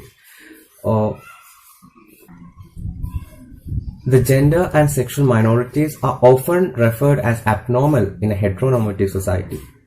The binary construction of the masculine and feminine, or the dominant and submissive, becomes a cultural narrative if we acknowledge these varied forms. Often, transphobia and homophobia has resulted in isolation and rejection of the minorities, spreading misconceptions about lesbians, gays, bisexuals, transgenders, queers, intersexuals, asexuals, and other variants. The lack of sensitization about LGBTQ concerns among such youths affect the teenagers that are diverted to substance abuse, physical violence, and other crimes, who often intend to do these things to express their insecurities, which often disrupts their normal lives and the societal norms. LGBTQ students are at a higher risk of being affected with depression, suicide, isolation, etc. than their heterosexual peers. Both in urban and rural India, this is a phenomenon which should be considered while we intend to create an inclusive sex education. According to GLSEN Report 2019, in the US, around 59.1% of the LGBTQ students felt unsafe at school because of their sexual orientation, around 42% due to their gender expression, and around 37.4% due to their gender identity. Only 8.2% of students reported to receive LGBTQ inclusive sex education. The most effective and viable tool in order to sensitize children about gender and sexuality is the introduction of an inclusive sex education curriculum. In 2018, the UNESCO published the International Technical Guidance on Sexuality Education, which advocates for a comprehensive sexuality education that promotes health and well-being, respect for gender equality and human rights, and encourage young adults to lead healthy, safe, and productive lives. However, the existence of strong stigma and controversy prevents the inculcation of healthy conversations regarding sexual life and sexual health. Indian society still believes that sex education is against the culture and is pervasive. The deep-rooted sense of morality binds the sentiment of a large population from seeing the benefits and necessities of an inclusive sex education. This was visible by the backlash faced when the adolescent education program was initiated in 2008. 13 states opposed this initiative as they argued that sex education will lead to risky sexual behavior and promiscuity. Similar reactions can be expected from religious organizations and institutions, as the relationship between LGBTQ community and religion is a complicated one. Historically, many Orthodox religions treated LGBTQ people very harshly. There is also no organized facility to carry out detailed researches or surveys for the uplift of LGBTQ community, especially in schools and colleges. Moreover, teachers and parents might not be willing to include such diverse topics and introduce them to children. There were several incidents in other countries where parents protested against schools giving inclusive sex education. Protesters often argue that including LGBTQ content would be disrespectful to some religions and expose children to inappropriate topics. They argue that including homosexuality would prevent the parents' right to control what their children are exposed to and would make them confused. Even though the situations are unfavorable, the collective effort of teachers, parents, health professionals, local communities, NGOs, and governments can make inclusive sex education a reality. We need to acknowledge that the youth has a lot of access to information, even though they might not be precise and accurate. And the society is becoming more acceptable towards the LGBTQ community. Similarly, we need to normalize having open conversations regarding sexual life. We need to broaden our perspectives. We need to understand that not all are heterosexual and cisgender, and it's perfectly normal to be whatever you are. We also need to understand that learning about sexual life and relationships is as equal and important as any other subjects that are taught. Secondly, there must be a thorough change in the syllabus. Rather than sticking on to the typical reproductive lessons, we need to be much more diverse. It is essential that the youth understand the difference between sex and gender. They need to know what sexual orientations, gender identity, gender expressions, and why gender pronouns matter. And while discussing about puberty, we need to address the concern of transgender students. Sexual life, practices, and relationships can be different for people from different orientations. So while discussing about healthy relationships, it must be useful for all. We also need to teach about pregnancy, birth control, STDs, STIs, contraception, and various other aspects. There should also be facilities outside colleges and schools for contraceptive measures. Rather than completing the curriculum within a 2 or 3 hour session, which we normally do, sex education should be seen as a continuous process. Perhaps it could be taught from the beginning of the academic year itself, and the syllabus can be more diverse and creative. There should be programs for parents so that they are not left out from the process, and teachers require the experience, resources, and information so that they can be more supportive towards LGBTQ students. It must be ensured that a permanent counselor is appointed in every schools and colleges. LGBTQ students deserve a secure environment so that they can come out whenever they are comfortable to. Groups like Gender and Sexuality Alliances, or GSAs, which are running actively in schools and colleges of other countries, can be introduced over here. There should also be a helpline service that offers non-judgmental listening to people in crisis. The Trevor Helpline, which is run by the Trevor Project, is the first nationwide 24/7 suicide and crisis prevention helpline service in the US for the LGBTQ youth. The Trevor Project offers wide-range support for LGBTQ youth globally. Hence, it is essential that such a helpline service is introduced in our country also. And these services can be coordinated in similar ways that the Childline Helpline is being operated under the Ministry of Women and Child Development. There is a cause for starting sex education at a young age as early as even kindergarten. The conversations need to be just about the body parts, the good touch and the bad touch, and stories with two dads and two moms. This can get controversial, but it's high time we step out of the conventional teaching methods. Studies show that having conversations at an earlier age reduces the risk of falling victim to false information. It also helps to reduce the chances of being victim to sexual abuse. When we start normalizing having conversations regarding sexuality and gender, connecting it with respect, consent, safety, and love, we are working with a chance that this generation will make for healthier choices. Inclusive teaching is an affirmation that you exist and your identity is valid. It is not just about lesbian, gay, bi, and trans people. It's crucial that people realize that there is no hierarchy in teaching. And LGBTQ people, and particularly the youth, should be ensured that they see themselves reflected in the lessons and that they gain more authentic and complex information and the understanding of the world around them.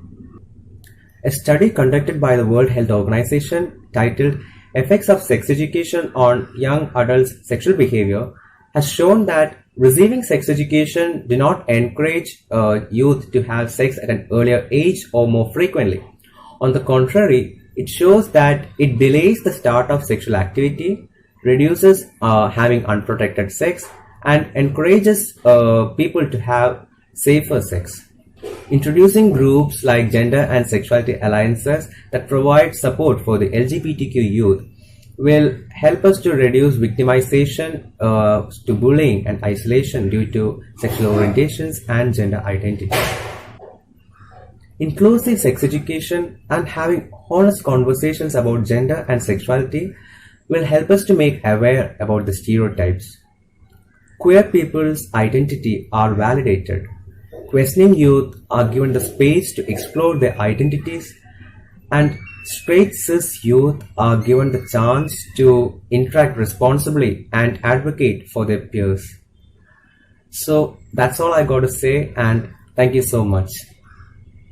You know, what I find most inexplicable, Leonard, is that, as what you said very rightly, what we are taught the least of right through our education system is our own body. The one thing that will not leave us, the one thing that we will always remain with, right?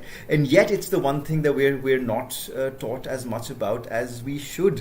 And, invariably, that's the reason why there is this constant struggle all over our world today about these distinctions of sex and of gender and of inequality and inequity, and not even comprehending the various types of genders that exist in our world today, and so on and so forth. Because guess what? Right from day one of our education system, we're not given the kind of education that will prepare us for these conversations, that will make us understand sex and understand the gender better than what we do right now. And for me, it's, to a lot of people, right, and it may sound a bit comical, really, but people talk about inquisitiveness being a good thing, right? And so do we at the FAIR project right throughout these entire 10 odd months. We've always told all of you to be inquisitive. You've told us to be inquisitive, right? And that's the kind of dialogue that we've been having. But, I'd be the first one to say that when it comes to matters of sex and gender, I think it is quite dangerous to allow one to be inquisitive without proper guidance, which becomes extremely important. And I think one of the reasons why we do not do this as actively as we should is because we're fearful that we won't get it right? And the fact that we're fearful that we won't get it right makes us even more circumspect to even broach the entire topic and conversation about proper quality sex education in our education system. So hopefully someday we will be at a place where it will be easier, and it will need people like you to speak up the way that you have. So thank you so much for that. And next up, we've got Banashri, who's joining us all the way from Oxford in UK, where she's ended up being from Assam, where she started off our journey. Today, she's in Oxford and addressing us from there. Thank you, Vanashri. Hello, I'm Banashri Thapa, one of the 32 changemakers selected to be a part of this wonderful journey called the F.A.I.R project. These last 8 months have been a period of intense introspection, and it has allowed us to reach deep into our conscience and reflect on our presumptions, biases, and help us develop empathy towards people, positions, and ideologies that we don't see eye to eye with. I think I can safely say for the rest of my 31 comrades when I say that this process of unlearning and learning was not an easy one. But I've definitely come out the other side a more compassionate and informed changemaker. As a part of my final exercise, when F.A.I.R asked me to share one key area which I was most passionate about, I thought of the one that often keeps me up at night. Climate change, and more importantly, the future of climate change, which is renewable energy. Renewable energy came to the scientific community and to the global world as the knight in shining armor to save the world from the mess that fossil fuel and reckless industrial revolution had left in its wake. And rightly so, renewable energy was free, it was in excess, and unlike its predecessors, it would in good confidence never run out. So naturally, when nations got together for the Kyoto Protocol and quite recently for the Paris Agreement, one of the underlying factors that have directed the 2050 net zero agenda of the planet was a non-negotiable shift from a fossil-dependent planet to a renewable energy-dependent planet.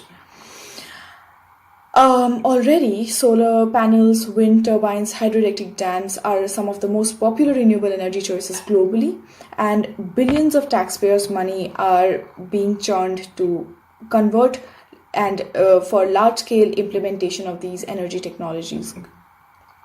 From the 2018 report by the International Energy Agency, renewable power is set to expand by 50% between 2019 and 24. Led by solar panels and solar energy. Solar energy is set to account for almost 60% of that expected growth, with onshore wind representing 1/4. So, in other words, cleaner days for the developed countries and subsequently for the rest of the world will soon be a reality. But like every other white knight in the history of Disney universe, our white knight is not without red flags.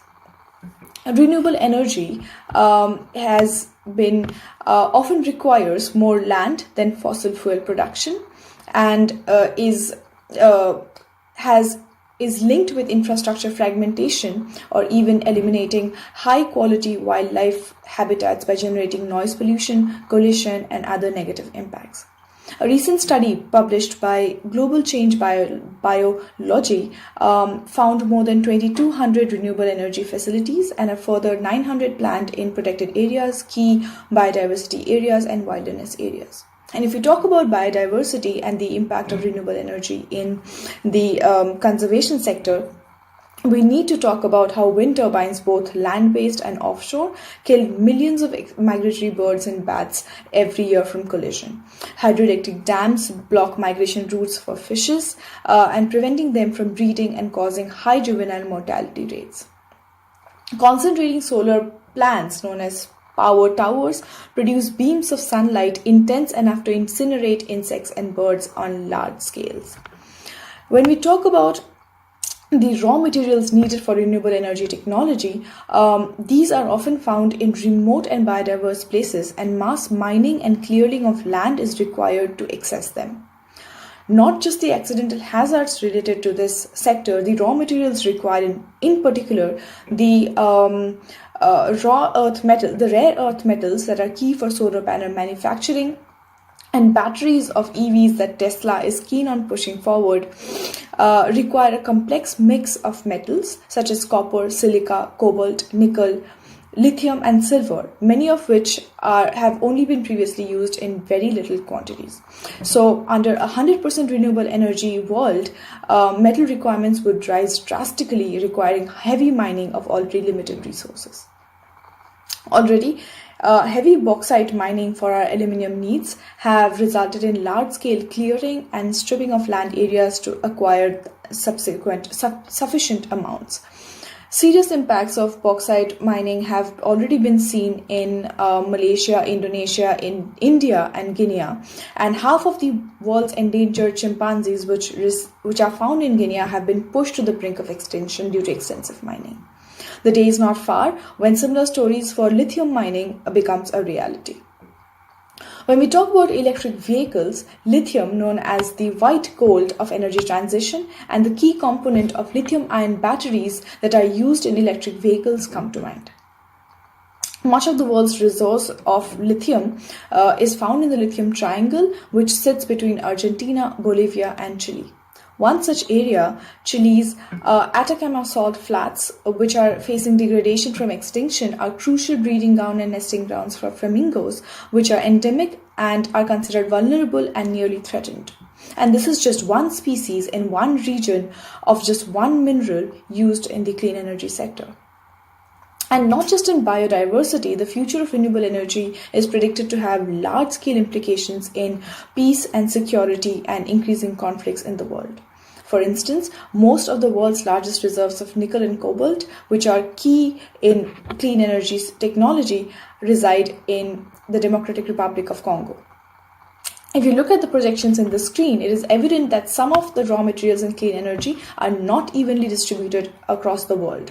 So what happens when, say, in the future, US needs cobalt, which is present majorly in a currently conflicted and socially unrest country like Congo?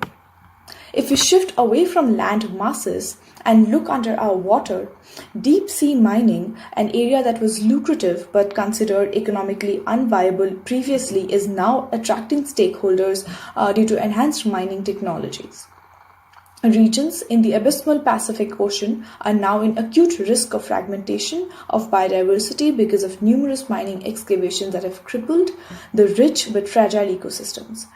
And unlike their terrestrial counterparts, degradation or damage in the marine ecosystem takes longer to rehabilitate and has large-scale ripple effects across various marine sectors. Addressing the last but probably one of the most important problems in the coming years is the water crisis. Approximately 2 million liters of water are pumped and evaporated to obtain 1 ton of lithium product, and more fresh water is needed to produce the concentrated product needed for export. So while the technology may be less damaging than a fossil fuel technology, it is still not free from defects. So the question arises, is renewable energy not the solution? And what can be done to make it a better and more sustainable form of energy source? From what we have in our hands right now, and from the information given by the scientific research, renewable energy technology is still our best case scenario. But what is non-negotiable is following the same unsustainable path in using this technology like we did with the fossil fuels. Using clean energy will require effective recycling mechanisms, source-to-sink monitoring, and increasing the efficiency of current clean energy technologies. It will require responsible sourcing of raw materials and substituting raw materials when demands exceed supply. It will also require making available equitable sharing of resources between producers and consumers to avoid conflicts in the future. From an ecological standpoint, these projects need to be built around areas with less biodiversity and less wildlife. And additionally, no mining zones need to be clearly demarcated in international biodiversity treaties like Convention of Biological Diversity and so on and so forth. In the policy arena, strict instruments to regulate mining operations and obligation to adhere to stringent, independent environmental and human rights standards is still lacking, and there are there's a dire need to push forward, to push for a more strong and efficient instrument for regulation and monitoring. While most of the discussion has been centered around the gloomy side of renewable technology, I want to reiterate that there is no shade of doubt that renewable energy sources are answer. They are clean and they are greenhouse friendly. They also have the capacity to carry the energy expectancy of the planet in the 2050 or in the future. And they have a long lifespan, which means that there is very little investment with long-term benefits. So what the world needs right now is a well thought out plan to circumvent the few issues that are currently surrounding the clean energy sector, which mainly resides in understanding and developing technologies and strategies to efficiently use the rare earth metals, which are key to clean energy technology, so that we continue to use or benefit from these resources over a long period and also leave enough for the future generations. This was my time. Thank you, everyone. Thank you so much, Banashri, for that entire conversation, because, at the end of the day, I think a large part of the concern that our world faces today is that we don't understand some of the things that we do, right? And I think the lack of research around some of this, and which is actually an aftermath of the lack of conversation in the first place about some of these things, which ends up hampering our ability to make the right decisions and to be able to take the right steps for a world that doesn't need to worry about the kind of things that you've spoken about, and then where we actually truly become sustainable at the end of the day, right? There's a segue that I must take at this point of time, because I know we've been speaking about renewable energy and non-renewable energy in that sense, but I think the real question that we have is, as I mentioned, is why is it that we do not give these things adequate thought and time, right, before we take action? Because we're always so quick to take these actions, right? Example you gave of recycling, right? At the end of the day, when the solar panels were set up and propagated across the world, and we started going gung-ho about installing solar panels, did we not know that we will not know how to recycle them once they are at the end of their life cycle? Of course we did, right? Yet we sped along, right? Or if we didn't, and I'd be very surprised if we didn't, then why didn't we ask that question? What will happen 20 years down the line when they reach their end of their life cycle? It's a very obvious question for someone to ask, and either it was a question that was never asked, or it's a question that we ignored. Both those situations aren't the ideal situation for our world to be in today, right? You look at absolutely everything else as well. You look at hydropower at the end of the day, right? Why are we not looking at the consequence of displacement of people where hydropower projects get set up? Why are we not talking about the biodiversity of the river on which a hydropower project has been set up? Are these again not questions that we don't ask, or are we content with just knowing that, oh yes, it's serving purpose X and that's adequate for us, it doesn't matter what the consequences thereafter are?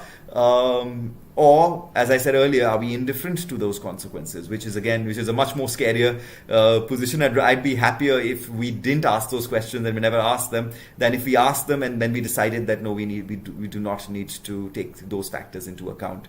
And the same thing with windmills, right? We spoke about, and you spoke about that as well. It's just so true. Did we not foresee what would end up happening to our aerial ecosystem once the windmills have been set up?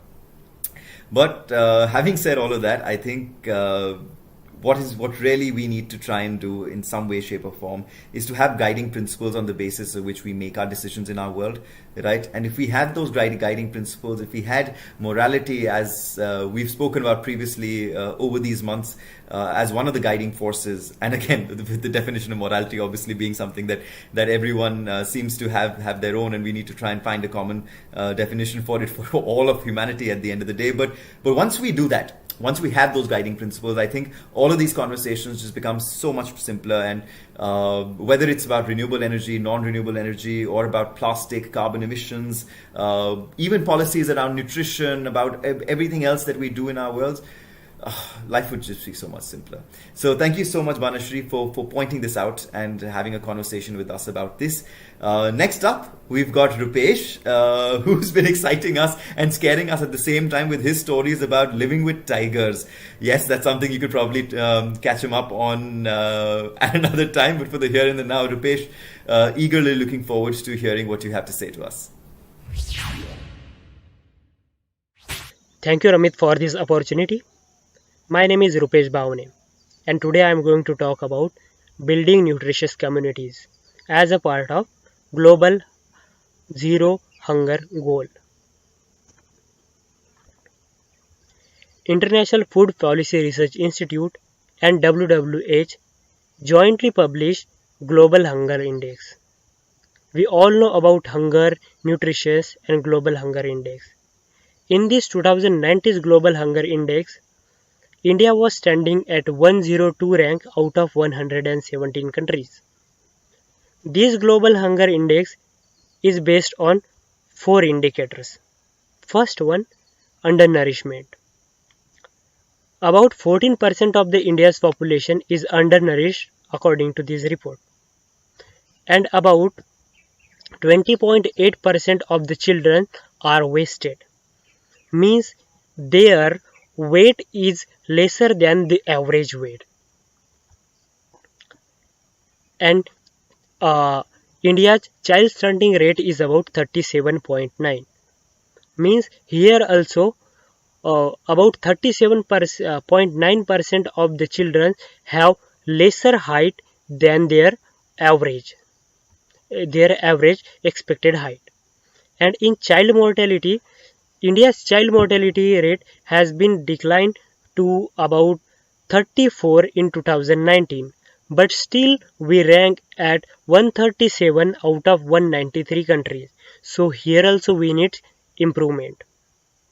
So we saw that in all these indicators we are lagging far behind. So we need to improve it using various ways. So how can we tackle that hunger? Yes, I am going to talk these ways in 2 different ways, rural and urban ways. So while talking about rural ways, I would like to take example of Vidarbha. Vidarbha is a big region in India.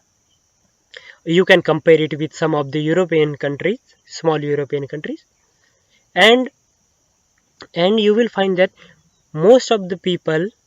many of the people here are farmers. Yes, and they do grow rice in their farms. Today I am sitting in this rice farm as well, and you will find that many of the people have quintals of the rice available at their home, but still they are hungry and malnutritious. Why it's like that? So you will come to know that you cannot eat directly just rice or just wheat. You need some vegetables with that to get nutritious food and your other food needs. So you need vegetables as well. But for that vegetables you need to be dependent on someone else, because most of the population here, they do grows only rice and they are dependent on some other vendors for their vegetables need. So what happens here, if you grows their income and some kind of transfer to them, it's going to help them somehow to get vegetables and have better nutritious level. But this way also you are indirectly helping them. Means you are building their nutritious level, but indirectly. What actually happens here that many of the peoples here are addicted of kharra. It's some kind of addiction material it is, which cost about 20 rupees per kharra, and one person consumes about 3 kharras per day. 20, 20, 20, which is 60. So a person spends about 60 rupees on this kharra. Not all people consumes kharra, but many of the and most of the rural people consume kharra. And what happens here that when they do buy kharra, they are spending about 60 rupees. But when it comes to about 50 or 100 rupees kg vegetable, they do hesitate to buy this vegetable. So people are so addicted of this kharra that they are not spending enough money on vegetables, but they are spending their money on kharra. So this trend can be changed, and with that nutritious level can be gained. But other than that, there is a direct way. In rural India and many of the parts of India, people will be having land and water resources available. Not huge land, but they will be having small lands available with them. And to grow vegetables, luckily you need only 20 by 20 land, 20 by 20 meter land. Here you don't need to produce foods and vegetables for selling in market. You just need to produce fruits and vegetables for your own family. I have observed in some of the villages of Vidarbha that they do grow fruits and vegetables. Fruits like sitafal and jam and some other kind of fruits. And in vegetables, uh, chili, cucumber, methi, chodi, or saijira, or any brinjals, or many other kind of vegetables they do grow in their farm and their home as well. So what the thing I have observed that in the time of lockdown also, even when there was shortage of vegetables, shortage supply of vegetables, these people had easy access to their vegetables, and and their needs were getting fulfilled by their own grown food. So in this way we can make them self-reliant. When these people will be producing their own food, they don't need to be reliant on someone else for their needs. And food is such a necessary thing that I think people should be self-reliant for at least food. So, so in rural areas, these things can be easily implemented, and people can grow their own food with some little help of outsider. And this self-grown food can be exchanged with your neighbors or your other family members uh, to to get some other kind of vegetables. Means here you can do some kind of barter system as well. Yes, whatever fruits you have, you will give to them, and whatever different kind of fruits and vegetables they have, they will provide to you. And here, because you are not producing for market, here you will be directly consuming that vegetables and fruit. So in this way, their overall fruits and vegetables intakes will increase, and it will directly lead to their increase in nutritious level. And one thing here I would like to note that once their nutritious and food needs has been fulfilled, they will be they will be they will be available to think of many other things. Yes, and they will be as they will be free from their hunger, they will be available to do their education and many other things, for their other financial income. So in this way, by making rural India self-reliant for their fruits and vegetables, we can increase their nutrition level. And when it comes to urban India, in urban India, not many of the people will be having their land and water resources. So here growing food by their own self will be a little difficult task. Yes, but what happens when in rural area self-grown food will be implemented and people will be growing their own food in their own farms, uh, automatically food inflation will come down because of the higher production of fruits and vegetables.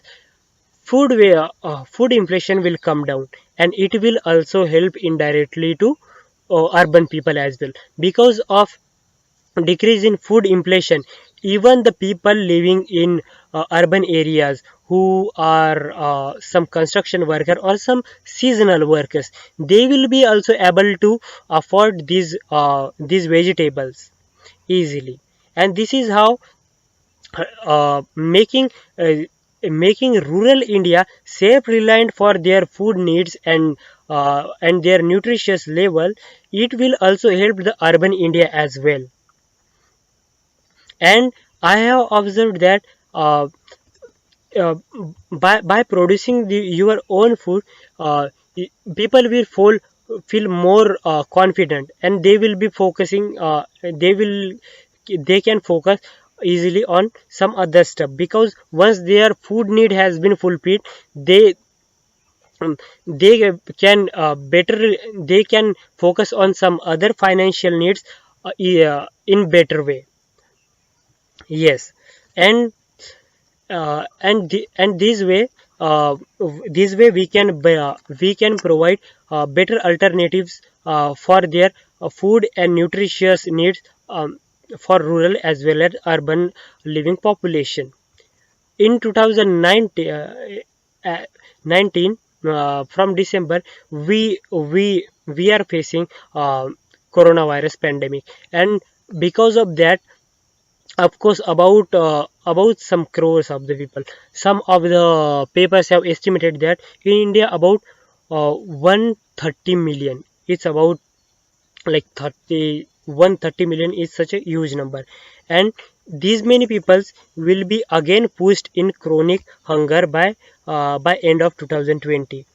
Yeah, it's a rough estimation, and I don't think that it's exactly will be like that. It can be more or less also, but still we know that because of that, some of the portion of the population will be facing hunger issues. So by implementing this rural way of growing your own food, we can help this population as well. And in such a way, by becoming self-reliant in growing your own food, we will be moving towards a better position at global hunger index, and our people will be getting better nutrition and food requirements fulfilled by their own. They will not be dependent on someone else for their food needs. They will be self sufficient and producing their own foods. And this is how uh, our children's and rural families as well as urban families will be able to take better nutrition as well as food in their day-to-day life. You know what I love, Rupesh, about what you've proposed is the simplicity of the idea, the practicality of it, right? And at the same time, the fact that it is all encompassing. It is not merely talking about just the rural population, it's also talking about the benefits that this model and this system of yours can benefit the urban population as well, which basically is the kind of all-inclusive conversation that we love having and that we've been having for the last 10 months or so. But you know what they say always is that the simplest ideas are sometimes the toughest to implement, right? And in this case, especially in the case of what you've spoken about, the real trouble comes when people will start putting the argument before you that your idea has the potential of impacting the economic cycle around agriculture and about food production and so on and so forth. Whether it's the food processors, whether it's the distributors, whether it's the storage units and so on and so forth, their work and their livelihoods may get impacted by what you've said. But my response to this argument, if it's ever put forth, is that what you've suggested, what Rupesh has suggested, is how things ought to be, right? They may not be that way today, right? But by merely being in a place where we are in this system, which is not perfect, which is not apt, right? Trying to continue to propagate it and continue to go down that path, knowing that there is a better way, is probably even worse than any impact that this model may have on the economic cycle. So from my standpoint, and at least where I look at this from, there is a huge potential of this sort of a model also taking care of this entire food versus nutrition debate that we have, where all the food that we're provided and through the public distribution system and other methods and so on and so forth doesn't necessarily equal to nutrition. Whereas if you're growing food for yourself or following the kind of model that Rupesh has advocated, then even the food that we receive has the potential of being much, much more nutritious. Next up, we've got Arham, and someone who I've had a lot of late night conversations with, because when she gets troubled by certain thoughts in her mind, they keep her up. I'm hoping that what she has to speak about right now hasn't kept her up for too long, and really looking forward to hearing what she has to say to us today. Arham, go for it. Hi. This is Arham Said Qadri, and I would like to start by quoting James Baldwin. He says that, "I can't be a pessimist because I am alive." To be a pessimist is to agree that human life is an academic matter, so I'm forced to be an optimist. I'm forced to believe that we can survive whatever we must survive. This quote, it instills hope in me, it encourages me, but it also reminds me of a conversation that all of us had in early April when we were just starting to get to know each other. I posed a question on our Skype group saying that how do you people go on with everything that you do? That because I was looming with hopelessness at that point of time, I couldn't see a light. So while many said that we feel how you feel, we've been there, others said that yes, it happens, but let's get up and move ahead. The interesting thing that Ramit said was that if you want to see the good here, it's that you are not comfortable with the situation. And when one is not comfortable with the situation, it strives change. So that was my start to becoming a change maker with hope to leave the world a better place. When the FAIR team when the FAIR team asked us to speak about something that we were most passionate about, I was confused. Many of the problems are so interlinked, and to choose only one seemed very difficult to me. But then when I started to think about it, I thought that the root cause, the main problem, is that we're losing humanity. With all the news that we hear each day, it confirms that we're losing the point of being humans. Empathy, care, compassion, they're all decreasing. And the thought that we are superior and the others are inferior is on the rise. Othering of particular communities, whether it be on the basis of caste, religion, gender, ethnicity, it is increasing day by day. Othering refers to the practice of attaching negative connotations to a community or group of people. And this othering increases with the propagation of stereotypes towards the same. I'll give you a very quick example of how the northeastern people of India face discrimination and othering when they come to the mainland. Exactly. The whole point of that we call this the mainland and that the periphery in itself shows othering. As a child, when we start to establish the world around us, we try to make sense of it. We understand it through the associations that we've formed. We understand it through our family, through our parents, our siblings, our peers, then our school. We form these associations. We are born into this culture. We are born with labels and biases of gender, religion, culture, and many more. The stereotypes that boys and girls can't be friends and the little boys and girls don't want to be friends with each other is how it all stems. The other thing that these people are different than us, I think they're weird, let's stay away from them. All of this shows the initial divide that a child experiences because of the biases and stereotypes that we hold within ourselves. So all this othering leads to ghettoization as well. Now, what is ghettoization? It's that where individuals are pushed to live in a particular place in order to feel safe. Yes, they have to live with less amenities and facilities, but they choose to live there. In fact, I would say that they're pushed to live there because the main normal mainstream world would not accept them for who they are, and they feel threatened because of it. The push, discrimination, and vilification is where we lose humanity. I'll give you a very simple example of how the idea of othering exists in our society. We all have had those two different sets of utensils, one for the family and one for the house help that comes, or any workers that comes across our house. Why do we have that? Why do we feel the need to have two different sets of utensils? It stems with the basic idea of treating people differently on the basis of their occupation, on the basis of their identity. Just giving you an example, I'm trying to put forth my idea of how othering happens. My conversation with othering came to a central light during the Delhi riots of this year. A poster was circling around in our WhatsApp group that said, "Subtle forms of othering include sitting in classrooms while others die." It had quite an impact on me because I myself was trying to distract my mind from all the misery by sitting in a conference. I was sitting there trying to listen to scholars talk about the agrarian crisis, but I just could not listen to them. I could not understand them because all the misery was yet circling in my mind. And although the poster, it highlighted othering in quite a radical sense, but it also held me accountable to my privilege.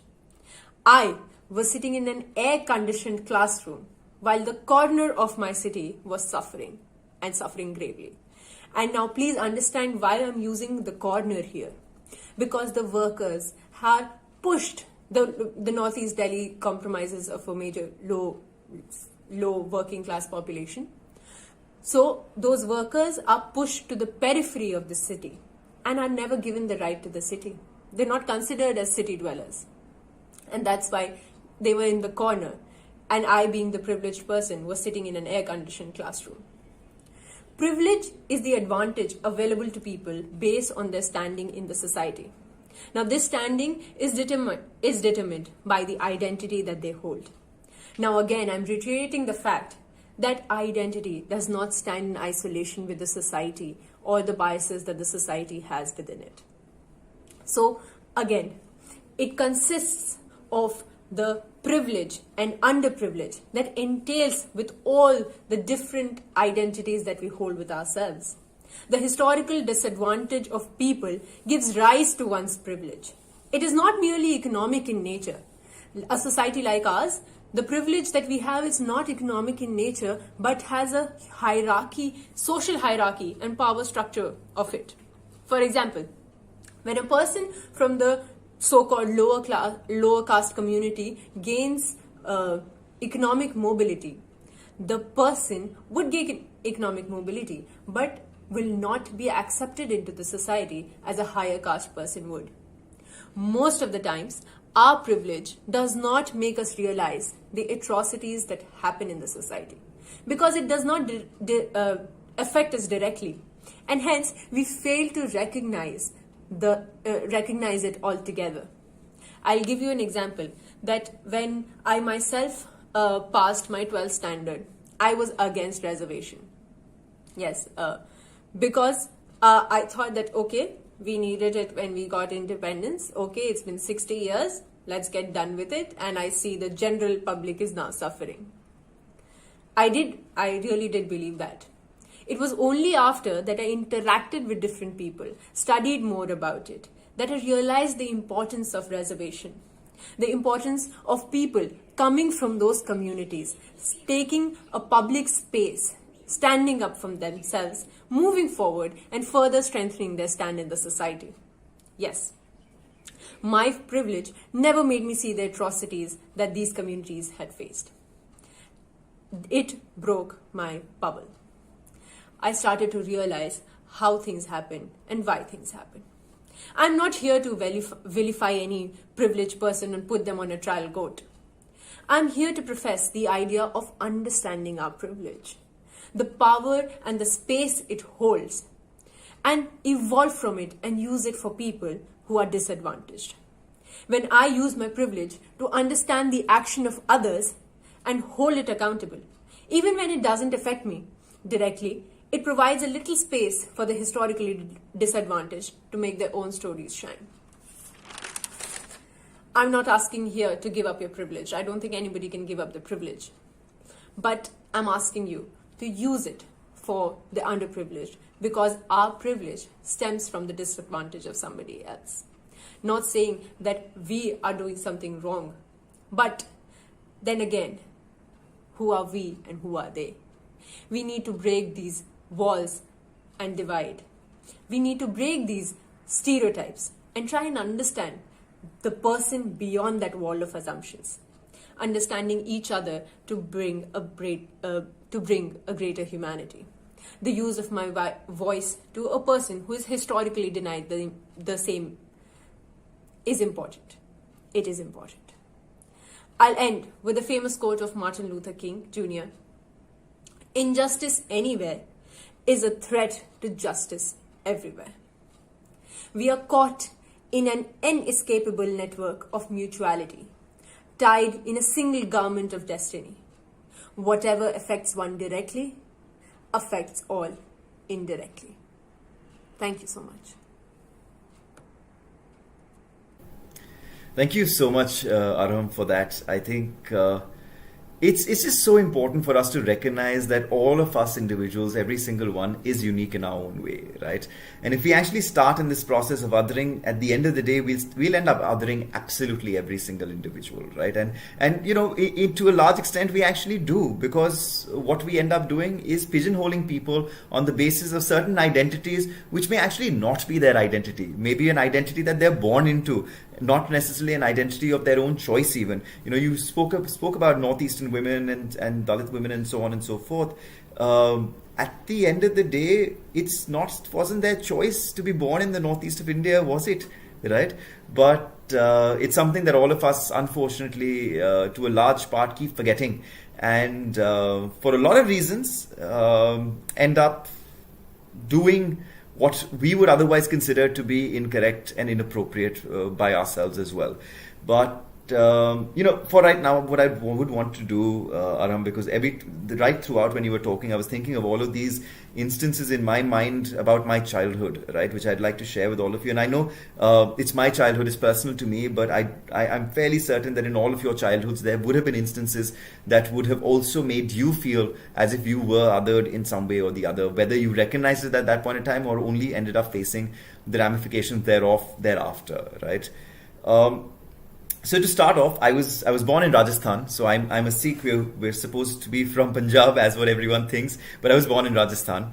I didn't speak Punjabi. We came into Delhi when I was extremely young, about 4 years old, and I took admission in a Sikh school. That was dominated by those who follow the Sikh way of life, and I was a Sikh who did not know Punjabi, and that became my identity in that school for a large part. Then I went to the UK in the early 90s for a year and a half or so. And there I was the student, I was the kid who was an Indian, and more than that, the turbaned Indian, right? I came back after a year and a half back to India, and now suddenly I was the kid with an British accent, right? And so on and so forth, right? I think you understand where I'm going with this, right? And along with all of this, the fact that I was a Sikh, another identity that was placed upon me was the fact that apparently Sikhs go mad when the clock strikes 12, right? It's a very common saying in India. It's a way that it's supposed to be fun. People laugh about it, but seems a bit derogatory now. But it's what everyone does, and that became my identity. That the boy who goes mad when the clock strikes 12, right? Without necessarily recognizing that the reason why that originated was because back in the days of the Mughal rule in India, where the Mughals were converting Hindus to Islam, it was the Sikh who would stand guard outside the houses of the Hindus to protect them from the Muslims and to make sure that they sleep a sound sleep. And that would invariably happen in the middle of the night, right? And that's what then the Britishers would end up, the Mughals would end up saying, that don't mess with someone who's from the Sikh community, because they go mad at 12 o'clock protecting the Hindus. And guess what? In our country, who are the ones who make the most fun out of the fact that Sikhs go mad at 12 o'clock in the night? But again, this is the reality, right? I didn't mean any offense from that example, but except for the fact that we need to recognize that everyone is different, everyone has a backstory, and the moment that we all try and understand each other, we will be in a place where we will have a more equitable world at the end of the day. Because all that I would say at the end of the day is that we all need to recognize that we need to give each other time. And if we can give each other time, we will know a lot more about each other than just the fact that whether a person's a Northeastern or a Sikh, right? So thank you for that. Next up, we've got Trisha, a lady who speaks less, but always with reasoned emotion. So Trisha, looking forward to hearing what you have to say to us.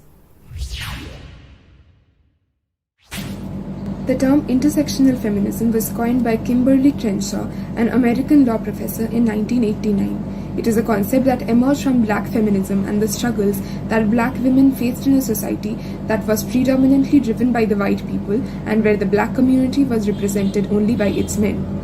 Amongst the feminists, the black women could not voice the struggles that they faced as people who belonged from a community which had a history of systemic oppression being unleashed on them.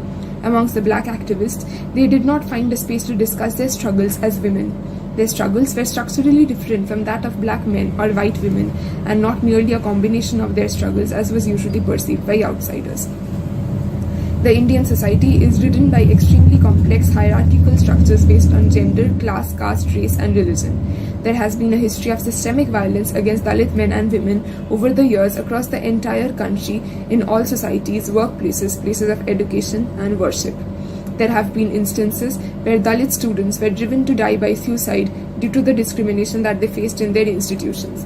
There have also been instances of sexual violence, including the rape and murder of Dalit women by the oppressor castes. Indians from the Northeast fall prey to racism when they migrate to other parts of India for education or employment. The Dalit women face casteism and sexism, while the women from the northeastern states of India face racism and sexism. The transgender Dalit women face transphobia, casteism, and sexism, while a disabled Muslim man faces ableism and Islamophobia. While all these people fall prey to the societal prejudices that have paralyzed the Indian society, all their experiences are different and not merely a combination of struggles faced due to each of their social identities summed up. The importance of intersectional feminism in the Indian context is thus extremely crucial. It has been observed that inequalities worsen during any period of crisis. The COVID-19 pandemic has revealed the systems of inequalities that riddle societies across the globe in their ugliest forms. The role of intersectional feminism becomes indispensable in this context. We need to adopt a multidimensional perspective in understanding the society, because societies are made up of people who have different social identities, and these identities almost always overlap to define an individual. Advocating for one of the many identities while ignoring the rest is detrimental to the interests of equality and feminism. Intersectional feminism is the lens through which we can perceive how different forms of oppression and inequality operate and intensify in a society. For example, the gender or racial identities of individuals are not disjunct from their class, caste, or religious identities. The nature and extent of these inequalities vary widely, and while it is true that it is only those who face the discriminations can speak best about it, the advocacy for equal rights should not be limited to them. Intersectional feminism is centered around the struggles of every group of individuals and their overlapping identities. It is centered around the history of violence and oppression that each community has faced, and the various forms in which inequalities have persisted over the ages, leading to further economic and social marginalization. People from the marginalized communities with a history of gender violence and gender discrimination are also the ones found to be the most impoverished in all societies. It is unarguably true that the biggest challenge that the world faces today is climate change. The poorest of the poor, who have the least to contribute to global warming, are the ones affected most by it, since they are dependent on nature, while the corporate emissions amount to the highest amongst all levels of emissions by all groups in the society. The women are the worst affected in a situation like this since the distribution of resources is skewed against them in households. In the poor families, women lack opportunities to gain nutrition. They are deprived of education under situations of financial crisis in the family, deprived of employment opportunities due to the social construct, and deprived of their financial agencies when they are compelled to work as unpaid labor with their families. They face the threat of sexual violence, especially when the hygiene opportunities are missing, such as under the system of open defecation in parts of rural India. In the society, women are the most discriminated against at every strata. Amongst the poor, the women are poorer. Amongst the castes and races that have been discriminated against, women face even more discrimination than men. Intersectional feminism is a movement that links gender justice to every other aspect of social as well as environmental justice and empowers us to fight for the freedom of human rights. Intersectional feminism is about the solidarities that empower us, that unify us, solidarities that are not possible without every group of the society understanding the struggles of every other. It is a kind of feminism that teaches us to empathize with people and challenge the hierarchical power structures that retain and intensify the systems of oppression. Identifying and addressing our own privileges and how our privileges have transformed into structures of oppression for others is crucial to this understanding. It is a feminism for people who tend to disappear at the intersection of the multiple identities that they have. It is about those who do not find the space to address their struggles when discussions and movements address inequalities arising from a single social identity exclusive of all others. It is for those feminists who don't just wish to break the glass ceilings but want to root out the structures of oppression and remove the sticky flows. Intersectional feminism is the need of the hour in a world ridden by bigotry and driven by hatred.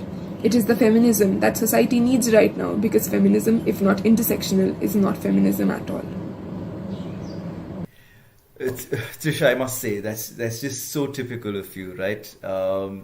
Always measuring the words that you use in any conversation, as you've done right now. You've kept your conversation extremely short, but highly meaningful, as always, right? And I think for me, the barometer of assessing how much value I've got out of any talk or any conversation that I have with an individual is what all do I remember of what the person said. And you know, from what you said, there's so many lines that you used, the essence of which really is something that I do want to talk a bit more about before we move on. The one line, when I will point this one out, where you said that advocacy for equality should not be the burden of only those who face oppression, right? Now, when you said that, immediately everything that we've been speaking about with the likes of Kamla Bhasin, with Zaina, and the others who've spoken to us about gender and the conversation we've had amongst ourselves as well, is that why is it that we need to experience the oppression in order to be able to speak out against it or to do something about it, right?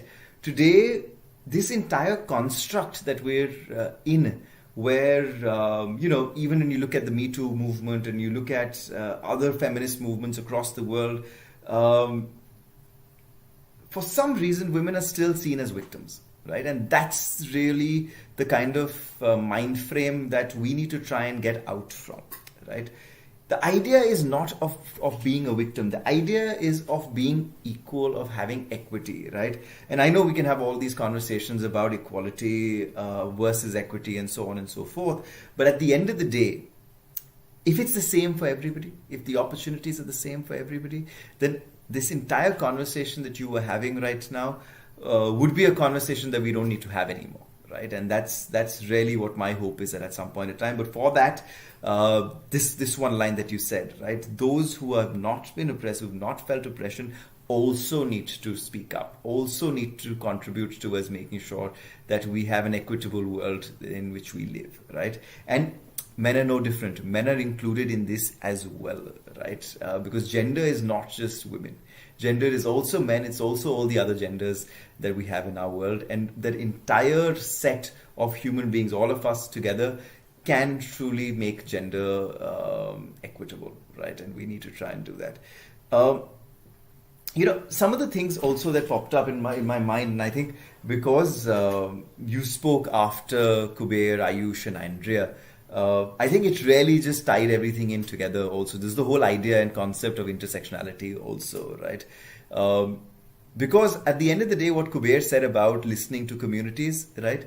That's the real bit. Because again, it goes back to the line that I remember of yours in terms of that you don't necessarily need to have face oppression yourself. Because guess what? If you open your ears and you open your eyes, you can see it, you can hear it, you can talk to people, you can understand what's going on, right? And that's one of the ways in which we can understand gender better and understand how to make a more equitable world. Just the way that Kuber spoke about the communities and about getting them activated for all of these kind of issues that we have, right? Again, just in terms of what Ayush said as well, it flows so beautifully because that's the whole idea. At least speak to the women in the Northeast. At least speak to the women in the Dalit community, right? Have an understanding of what they're going through. Try and not segregate them out, but at the same time have an inclusive sort of a reign which actually takes care of what they're personally going through as well.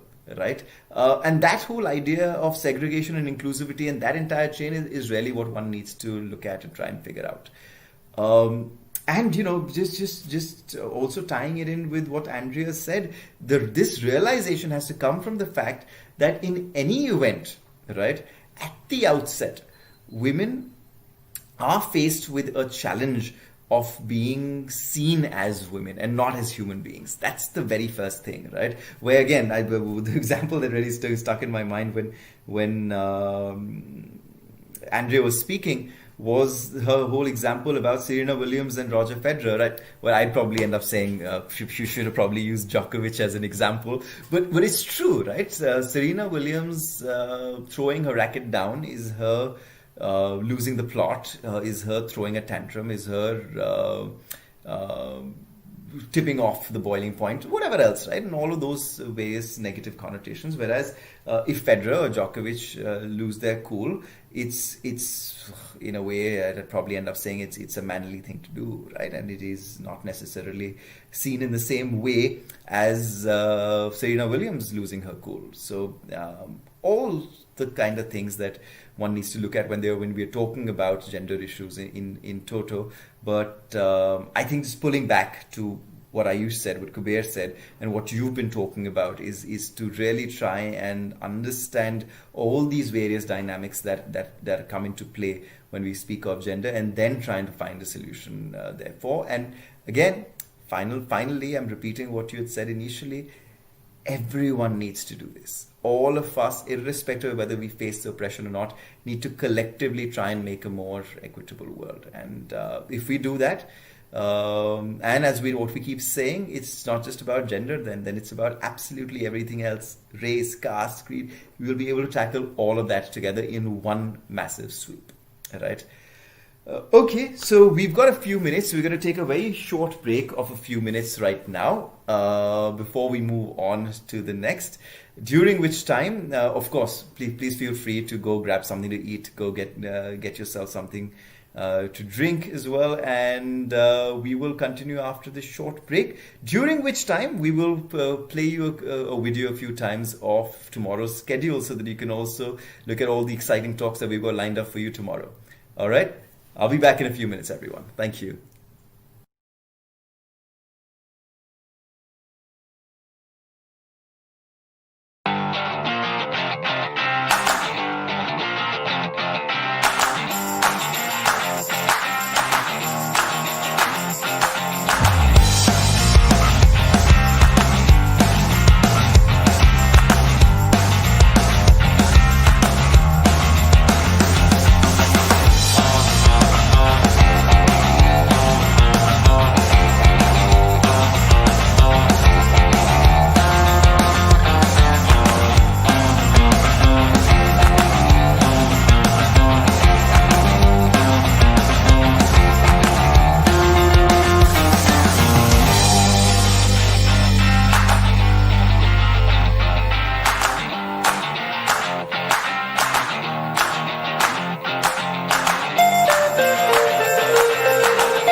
That's an exciting lineup, isn't it? But we've got a lot more to go today itself. So getting back to that, next up we've got Samarth Narula, who's one of the calmest people that I know, and I think when he speaks to all of us, you'll understand what I'm talking about. So Samarth, all over to you, please, to take us forward. Thank you. We created stories to unite our species. We exploited nature to achieve power. And we innovated constantly to redesign our life. Yet the world today is by no means fair and equitable, and freedom remains a farce for the masses. There continues to exist widespread inequities and rampant polarization. In this age of information, our selfish minds and hearts are racing towards something, but most of us don't know what that something is. So, amidst all this, I ask everyone to slow down, refocus your lenses, and ask yourself this: do we really know who we are anymore? I want to begin by talking about meditation and how that can lead to a fairer world. So, personally, I started meditating around a year back, and I have done so every day for at least 15 minutes. After 2 months or so of meditating, I started noticing profound changes in my life, mainly that I felt happier, that I could relate to people better, and that I could differentiate between the important and the unimportant in my life. Basically, when you learn to focus on something as obvious as your breathing, first, you're then able to focus on the bigger things in life, and secondly, you're able to differentiate between reality and fiction in the sense of what is actually happening and what is a construct of your own thoughts. Moreover, people often want to understand why they feel a certain way. Like, for example, they want to understand why they feel angry, why they feel fear or sadness. But I believe that they cannot truly do that until they understand something as simple as their bodily sensations.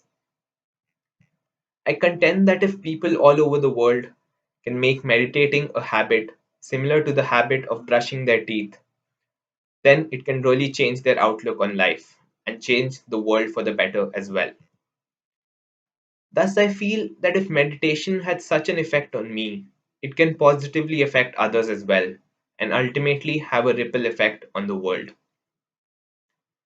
I understand that all of this can sound abstract, so here I want to substantiate what I've talked about with certain research studies. Some studies show that meditation can change the neural circuitry in ways that make a person more compassionate, as well as more inclined to have positive feelings towards a victim of suffering and to see things from their perspective. Further research suggested that meditation can change not only the internal emotional states but also a person's actual behavior. One study found that people made charitable donations at a higher rate after being trained in meditation for just 2 weeks. Another study found that people who get the same amount of measly meditation are about 3 times more likely than non meditators to give up their chair when they see someone on crutches and in pain. In a 2012 study, people who were new to meditation underwent 8 weeks of training in mindfulness. Before the training, they got MRI scans done that show where brain activity is occurring. While they were in the MRI scanner, they viewed a series of pictures, some of which were upsetting, like a photo of a burn victim. After 8 weeks of mindfulness meditation, when they viewed the upsetting pictures in the scanner again, they showed reduced activity in a crucial brain region, the amygdala. The amygdala is our brain's threat detector, which includes releasing stress hormones like cortisol and adrenaline. It also glues our attention to the threat, making it hard for us to focus on anything else. What's striking about this study is that the reduced amygdala activity lasted even when the participants were in their ordinary state, that is, when they were not in their mindfulness meditative state. Thus, this shows that meditation can make your mind undisturbed. It can help you focus on what's important. It can help you pay heed to others' issues. Here, another type of meditation, the loving and kindness meditation, can actually make people more compassionate.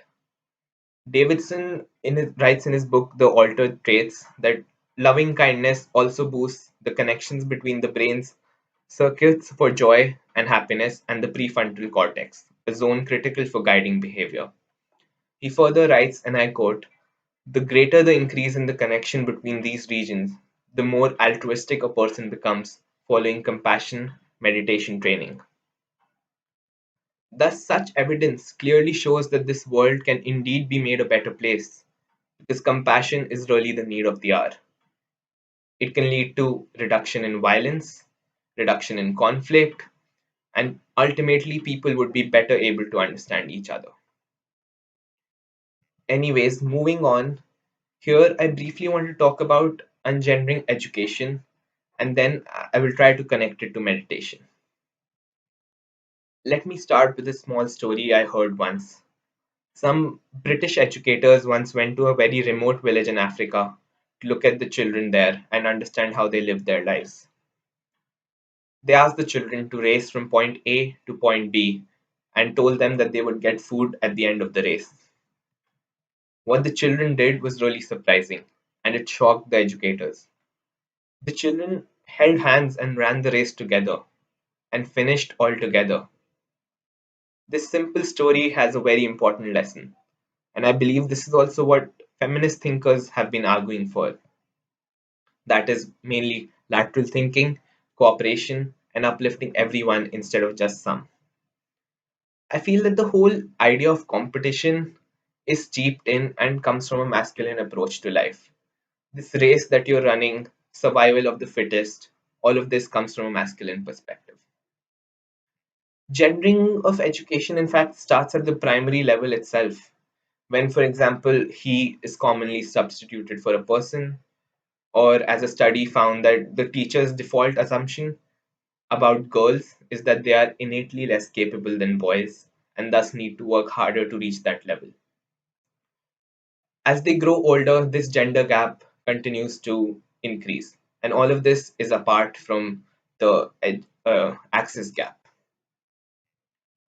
What we think we study objectively is, I believe, and as Jade Antickner points out, that objectivity is associated with masculinity. Thus, it is high time that we refocus and adjust our lenses to think differently. For example, a feminist perspective talks about dynamic objectivity, which contains both masculine and feminine elements in it. Further, it talks about power as collective empowerment and not power as domination, which is the universally accepted norm. Now, the way to rethink and unlearn and understand these biases is, I believe, through meditation, apart from education, which really does need an overhaul. So, when you meditate, you're able to question your own biases, preconceptions, understand where the gender discrimination is coming from, and ultimately arrive at a fairer conclusion or decision. It gives you the time to take a pause and filter out the unnecessary and the unimportant. Essentially, meditation provides you a means to be fair to yourself. And once you're fair to yourself, you can be fair to others as well.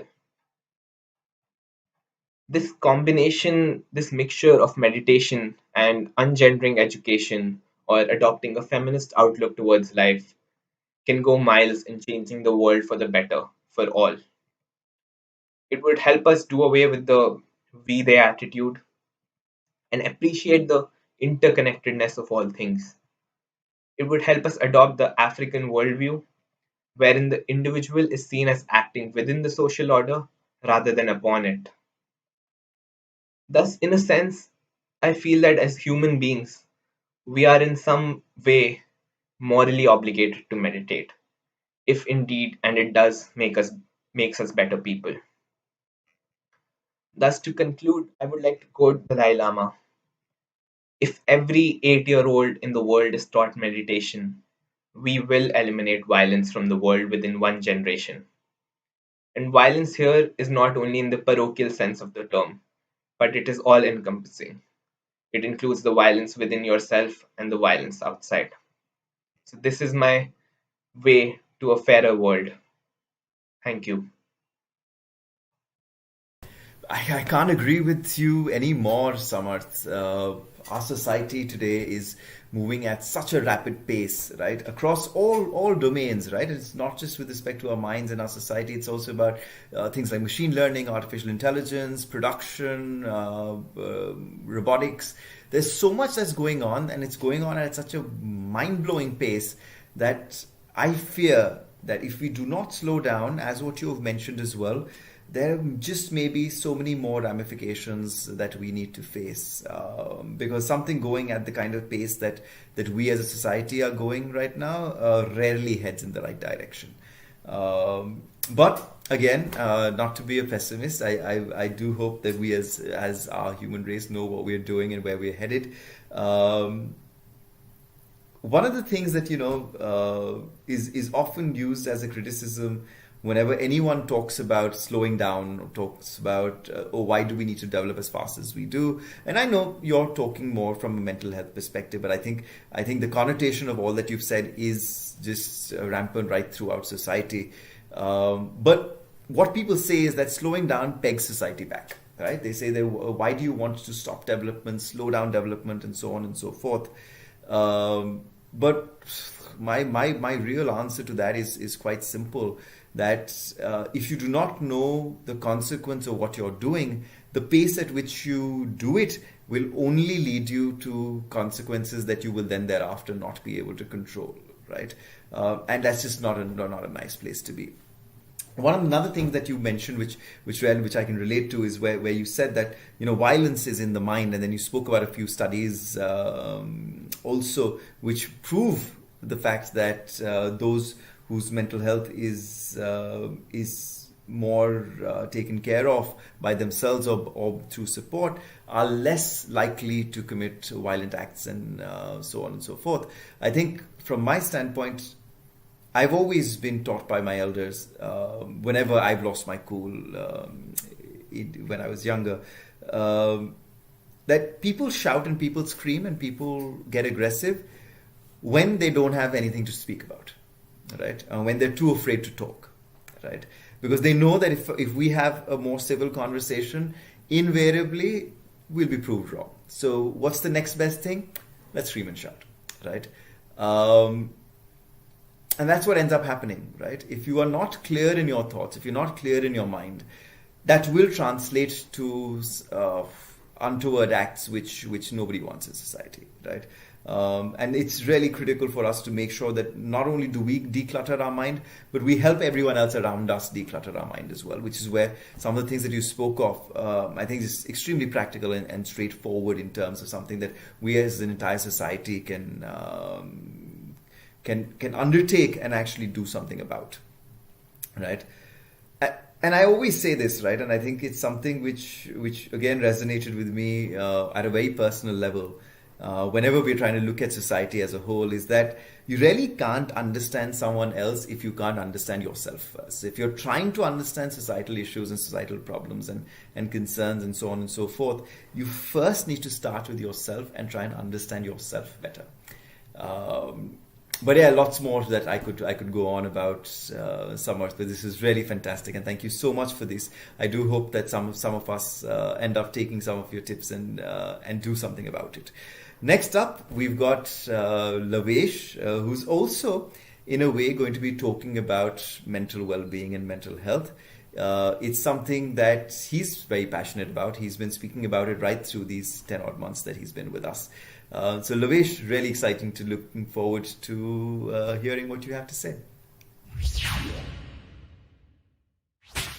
Hello everyone, it's Lavesh, and today I have some thoughts on the Mental Health Care Act 2017 to share with you all, and also some sort of scheme to make ecosystemic interventions for the persons with mental illness as well. The Mental Health Care Act defines mental illness as a substantial disorder of thinking, mood, perception, orientation, or memory that grossly impairs judgments, behavior, capacity to recognize reality, or ability to meet the ordinary demands of life. And also, the Act covers mental conditions associated with the abuse of alcohol and drugs. However, this definition does not include mental retardation. After an assessment of the Act, I find that the Act carries a rights-based framework for the person with mental illness, that is PMI.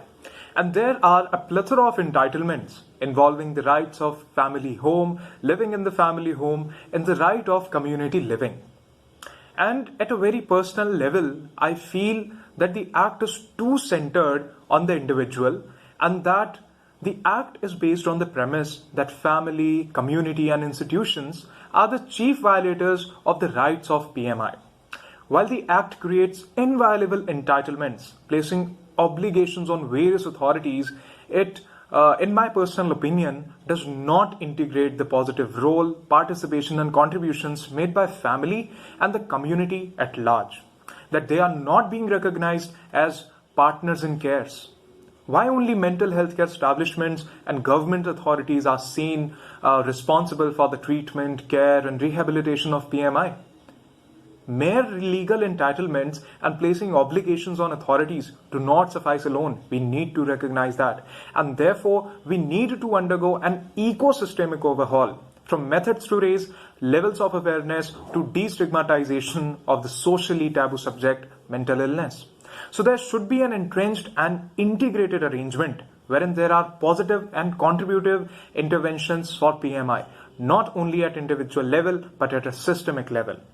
And following a community-based preventive approach, these interventions are to be made in terms of assessment and early identification of mental illness, skill training, say psychoeducation, and largely for delivery of psychological support, perhaps integrating psychiatry at all levels, family, community, and institutions, and thereby ensuring that all individuals of the community and institutions all are integrated into and create an ecosystem that aims at dismantling this taboo nature of the matter, so that mental health or mental illness does not continue to be merely seen as a personal problem, but support for mental well-being is given at both individual and systemic level. Family is the main support pillar for love and care, and we Indians share the centuries-old notion of interdependence. And arguably, I would not be wrong to assume and find family as the primary caregiver, right? And at the level of community, there are people beyond one's own family who also influence our social behavior, practices, lifestyles, and whatnot. At the same time, we are also part of different kinds of institutions, say learning centers, workplaces, public authorities, and so forth. So how can we bring all these three elements together, and how can an imagination of ecosystemic interventions be systematized on ground? So the answer is that we need to create community groups. Yes, community groups. So at the level of community, and by community groups, I mean and imagine partnerships among persons released from mental health care establishments, families, civil society groups like social groups, medical practitioners, students, teachers, self-help groups, police, while roping in local authorities at the same time. These community groups can be made in each and every locality across the country. And in rural areas, Panchayati Raj institutions, ASHA workers, self-help groups can be potential agents of change. Community groups must be formed, and they can be formed at the initiative of local authorities, institutions of higher education, say by treated PMI, or under the aegis of any organization working for mental illness registered with the Societies Registration Act 1860 or as decided by the policy makers.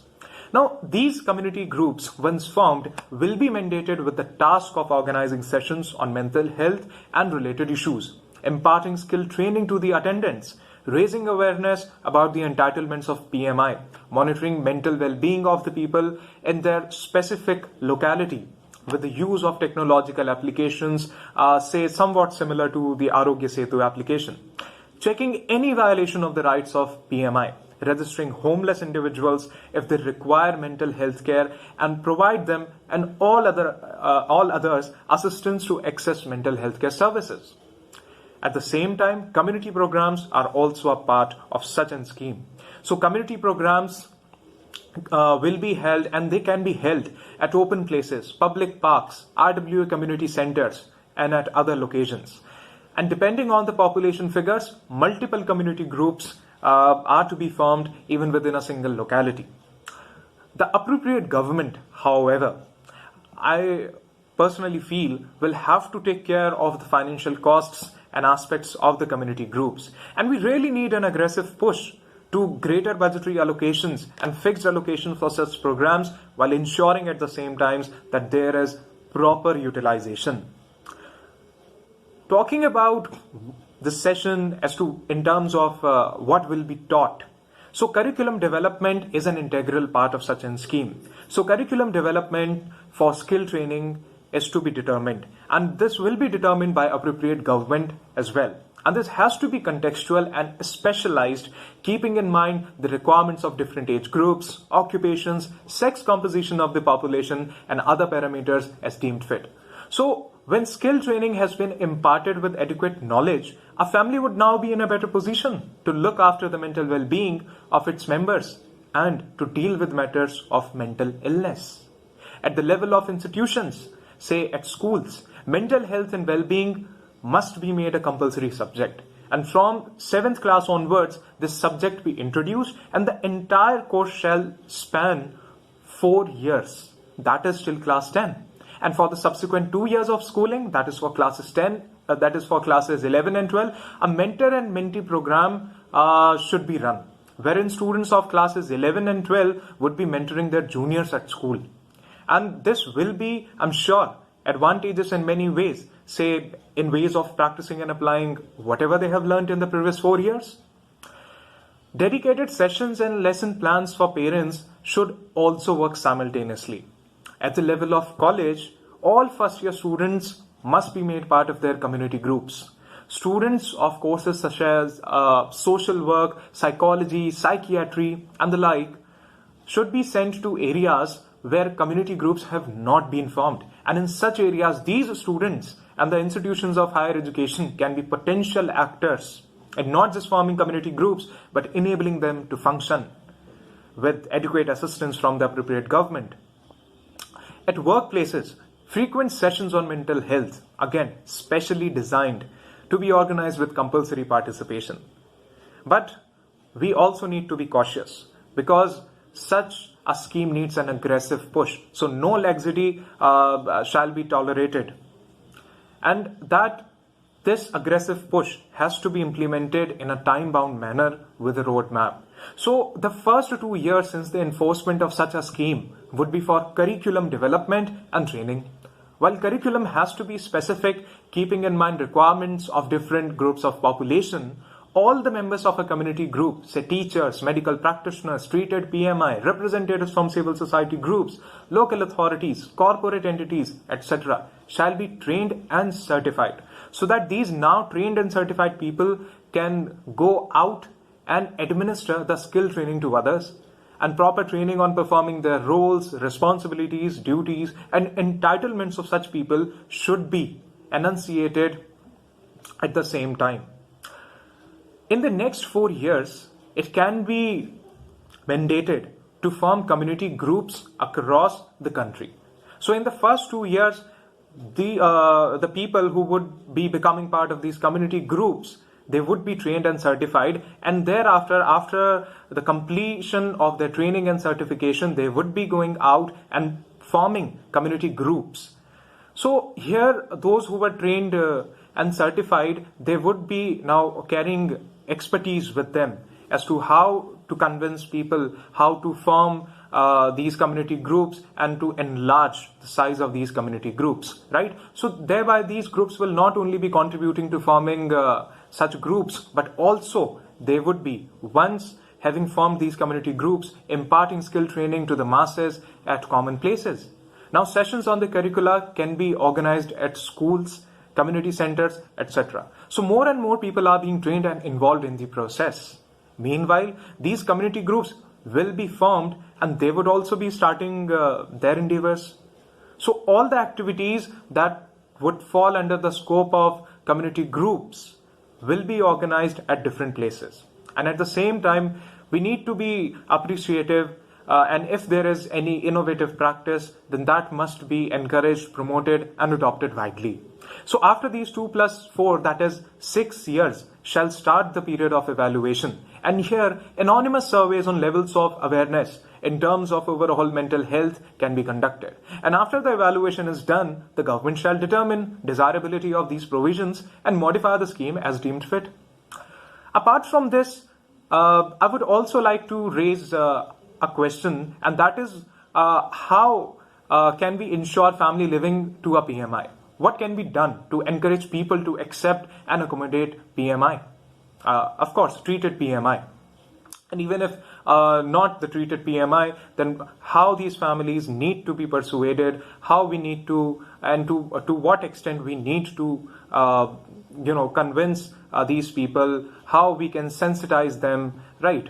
And the related aspects. So in my opinion, it may not be, possible for every family to bear the burden of care of PMI due to a lack of capacities or maybe due to some other reasons. But to counter such homelessness of PMI, the appropriate government or community groups can approach the relatives or friends of PMI. Community groups can also be authorized to provide family living provision to PMI. Family homes can also be run by trusted and authorized organizations. And at the same time, concepts such as chosen family be encouraged. Now, a question on education and financial independence may also arise. So here we can have convergence with programs and acts such as the Right to Education, Skill India, National Social Assistance Program, and other aspects that can relevantly help us in attaining the objective of such ecosystemic interventions. And I can also even suggest, say, hiring PMI to perform duties as those of nominated representatives as well. And of course, for exceptional cases. And at the same time, an obligation shall be placed on families to accept their members if there are any PMI in cases of minors and people in their old age. However, here we can create categories of families below poverty line, that is BPL, and above the poverty line, APL, and decide who needs what and more support than the other. My last comments would be that we need to involve people who this Mental Health Care Act strives to serve by ensuring a close collaboration between the two. The one who bears the stigma and the other who stigmatizes, ostracizes, and neglects. B. Accepting and accommodating PMI should form the core of this ecosystemic interventions rooted in empathy. So, thank you so much for listening. Oh wow, Lavesh, I think this is one of those talks which I'm definitely going to go back to the highlights and listen to once again, because the amount of detail that you provided with respect to your plan for the rehabilitation of persons with mental illnesses is just absolutely incredible in my opinion. And I think I will definitely have to go back to the highlights to pinpoint all those various things that you spoke of and to then apply my mind as to what else can be done around it, because I don't think I'm going to be able to sleep unless I've done that. So thank you so much for that. And what was really astonishing for me is that while a lot of what you spoke of was a lot to do with process, right? It still didn't ignore the actual subject matter of that process, which is something which is very rare, because people very often get it wrong. And at the end of the day, just in terms of the solution to get the community involved is extremely critical, and we understand that all across, right? Because by oneself, you can't really affect change. You need people around you to be willing to accept the change and to be able to contribute towards making it. So thank you so much for that. Next up, we've got Ayla, who's never too afraid to ask the tough questions. So really looking forward to hearing what she has to say to us next. Hi, my name is Ayla and I'm 21 years old and have just graduated from Ambedkar University with a degree in sociology. And today I'm going to be talking about something that's really important to me, and I feel like it was something that I was really able to also learn from throughout my life. And when it came to the F.A.I.R project, it's something that I also ended up questioning and it's something that I was able to use the FAIR methodology a lot in naturally, right? And so throughout my life, I felt like I don't really have any roots, and I was raised in an amalgamation of cultures. My mother came from a mission service and embraced the army's colonial culture. My father's family, on the other hand, embraced being Punjabi and grew up on a steady diet of Bollywood and provincial Hindi comics. But after they got divorced, I had little understanding about my culture. And we moved around frequently, and I went through a series of existential crises as we adapted to new ecologies, adopted new cultures, and embraced alternative ways of life. My mother grew up in cantonments with people from around the country, and she spent most of her time outdoors. And I think that's because of that she really understood the importance of nature and imparted the values of being sensitive and observant. She used to work in the craft sector, primarily with dyeing, crafts and artisanal work, and she would share fascinating stories about the people she encountered. As we moved, I realized that I love to travel and interact with people from various backgrounds, especially sharing and understanding what was meaningful from each culture, whether it was their food habits or rituals or even language. And on a macro level, observing cultures allowed me to experiment and exchange practices. It taught me how to adapt to new contexts. The most important thing became the way how culture determined how people would interact with me, and it decided my fate in some ways. In an increasingly homogeneous, globalized world, I was able to question what development meant and break down perspectives through cultural mapping. And so I feel like culture helps me find a sense of belonging. It helps me fuse the organic with the man-made, the rational with the emotional, more deeply, because I feel like it would definitely help create effective context-driven policy in India. And to understand this, I feel like I'm going to have to explain how that would happen, right? So the biggest challenge we face today is the generation and perpetuation of cultural conflict as a result of our inability to manage and distribute limited resources in a culturally affirmative manner. A lack of mutual awareness and insight becomes a major hindrance to communication and building a complete multi-layered understanding of public policy concern. Cultural barriers therefore limit our ability to innovate across boundaries and generate results that enable development in other sectors, whether it's nutrition or environment, because people just don't see the links between them, right? And I think that that's one of the things, but I think another reason why policy implementation has been so inefficient is due to conflict and incongruence between political realities and how people think and talk about ideal solutions. And this has resulted in the oversimplification and blanket statements that have potential to cause serious animosity and discord during implementation of the proposed policies. Understanding the way culture dictates our behavior allows us to be prepared to evaluate future developments and tackle them through nuanced interdisciplinary means.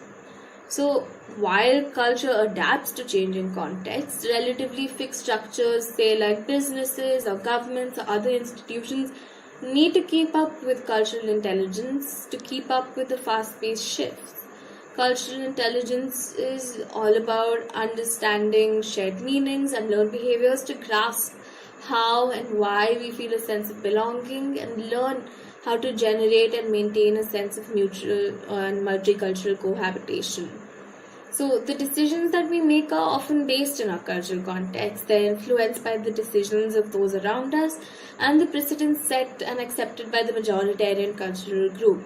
But since culture is always shifting, people change with it too. And I feel it's as crucial that for our solutions for the future accommodate these cultural changes via mapping and dialogue.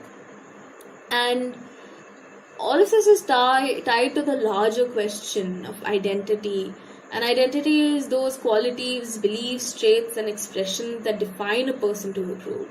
And for the world to develop and define solutions for the SDG goals, we need to understand the way identities are formed and how their strengths can be used from various geographies and histories and merge to make the world a more equitable and peaceful place, right? And so I feel like respecting cultural identity helps the community feel safe enough to want to participate and take initiatives in meeting those SDG goals. And any structural change that's ignorant of these cultural influences remains vulnerable to becoming massive. And I feel like a good example of how cultural is critical in understanding and implementing policy can be seen through education. Education in India has molded itself to Macaulay's version of standardization, where we basically learn English as our first language and we learn like a ton of irrelevant skills to contribute to a Western notion of success. And as Dalit scholar Kansha Ilaya writes on how exclusionary our education system can be if culture or caste is not recognized, he writes in his book Why I'm Not a Hindu that the boys bore names of these gods, the girls the name of the goddesses. I distinctly remember how alien all of these names appeared to me. The name of Kalidasa was as alien to us as the name of Shakespeare. And considering India has more than 60% of the population that's still connected to their local geographies, indigenous knowledge systems are important because otherwise they're handed systems which don't contribute to real life skills and their well-being. And naturally that means that they're going to feel disheartened and have a high dropout rate. And I had the chance to witness this firsthand last year at Udaipur, where I was trying to develop an environmental science and social science curriculum for non-formal education centers over there. And the two major complaints was that students were dropping out after failing their examinations because they would get really disheartened. And the second was that many of them just felt like they didn't belong to the village and all of them wanted to go to the city.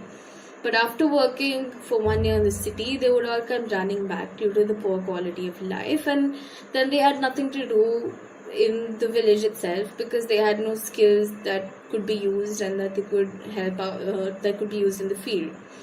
So to tackle this, I felt like it was important for students to feel a sense of belonging and connection to their local context through school and connected to a broader social sphere. So this required a lot of on-ground research into knowledge systems, whether it was medicines or festivals or farming practices. And I feel like integrating the three helped lay out a cultural context that children could relate to. And it made sure that they were participative and receptive to new learning techniques that the elders of the village itself had come up with. So I wasn't personally going there and trying to implement something. It was more just a process of trying to collect something and understand it wholly. So practices such as these in policy can play a crucial role in making sure students of all identities feel included and remain relevant to the changing times. It brings together the contemporary and the traditional without bifurcating them into good and bad, and it leaves the grey area for design and for policy to actually realize that these can be extremely important. And I feel like this is only one of the many examples that I can think of when it comes to cultural inclusivity and multicultural cohabitation. And in a country that's as diverse as ours, the opportunity to design policies that are aware and sensitive should be imperative and a prerequisite. So that's all. Thank you. Thank you so much, Ayla. And I think, between what Arham and you have spoken about, I think there's just so much value in this entire concept of trying to understand individuals and understand human beings that are other than ourselves, right? And which is where this whole concept of understanding different people's culture comes in from, because it is an inquisitiveness that all of us must possess at the end of the day, right? Failing which, we will reach a situation where, to a large part of what we are already seeing, is where we are not acknowledging that human beings other than ourselves and those who we do not understand for whatever reason exist. Or if they exist, then they are not one of our own. And if they're not one of our own, then are we including them in whether it's policy making, whether it's our own thought process with respect to something that's going on in our household, or absolutely anything else, right? And that's really a major concern in my opinion, right? Taking forth from what I was speaking after what Arham spoke, is the whole fact that today a large part of the reason why we do what we do, why we neglect the cultures of others, is because it's time consuming and it's difficult, right? Our lives are so fast paced that we are more concerned with respect to completing our education, getting employment, getting married, having kids, that entire process, right? If you look at the macro life that we have, right? At the micro level, on a day-to-day basis, we're looking to make sure we don't miss the bus, we reach on time to wherever it is that we are headed. While we're there, we're ensuring we're giving adequate attention, while at the same time thinking of 10 other things that we need to do after that engagement is over. Between all of this, we all get lost, right? And we all lose the very essence that is of being a human being, that is to cohabitate with other human beings, right? For which it just becomes extremely important to understand all of these various cultures that are all around us, right? And one of the ways in which we can really do this, and it becomes extremely important to talk about it, is our education system. Because at the end of the day, if our education system was geared towards acknowledging our culture and our differences and our uniqueness, and also enlightening us about other people's uniqueness and other people's cultures and so on and so forth, then everything we do in life will revolve around that. Today, unfortunately, what ends up happening is that whether it's in your schools or your colleges, or even your workplaces, there's a particular culture that you have over there, right? And it's based on their understanding of what the culture ought to be of that particular place, whether it's the school, university, or workplace, or wherever else, right? But when you get back home, you're in a completely different culture because you're back into your own culture, which will be different from the culture where you're coming from during the day, right? And again, doesn't that also lead to a confusing situation between all of us in terms of just trying to understand what role are we playing at what point of time? So today I am a Sikh at my home, speaking in English because that was our favorite choice of language when I was growing up. And then I get into school, and suddenly, as I'd mentioned earlier as well, I need to try and speak Punjabi, a language that I don't even know, but I'm supposed to speak it because I'm Sikh. And that is the culture that's prescribed to me as well, but not recognizing that my real culture is from Rajasthan, where we don't speak Punjabi, right? But again, all of this is so complicated. It all, at the end of the day, ties in to, as I said, is all of us giving each other the time to hear out what the other has to say, to hear about the other person's just the way that they've grown up and their experiences and so on and so forth, and then be able to be accepting of that, right? Not saying that, oh, you are like this and I am like this.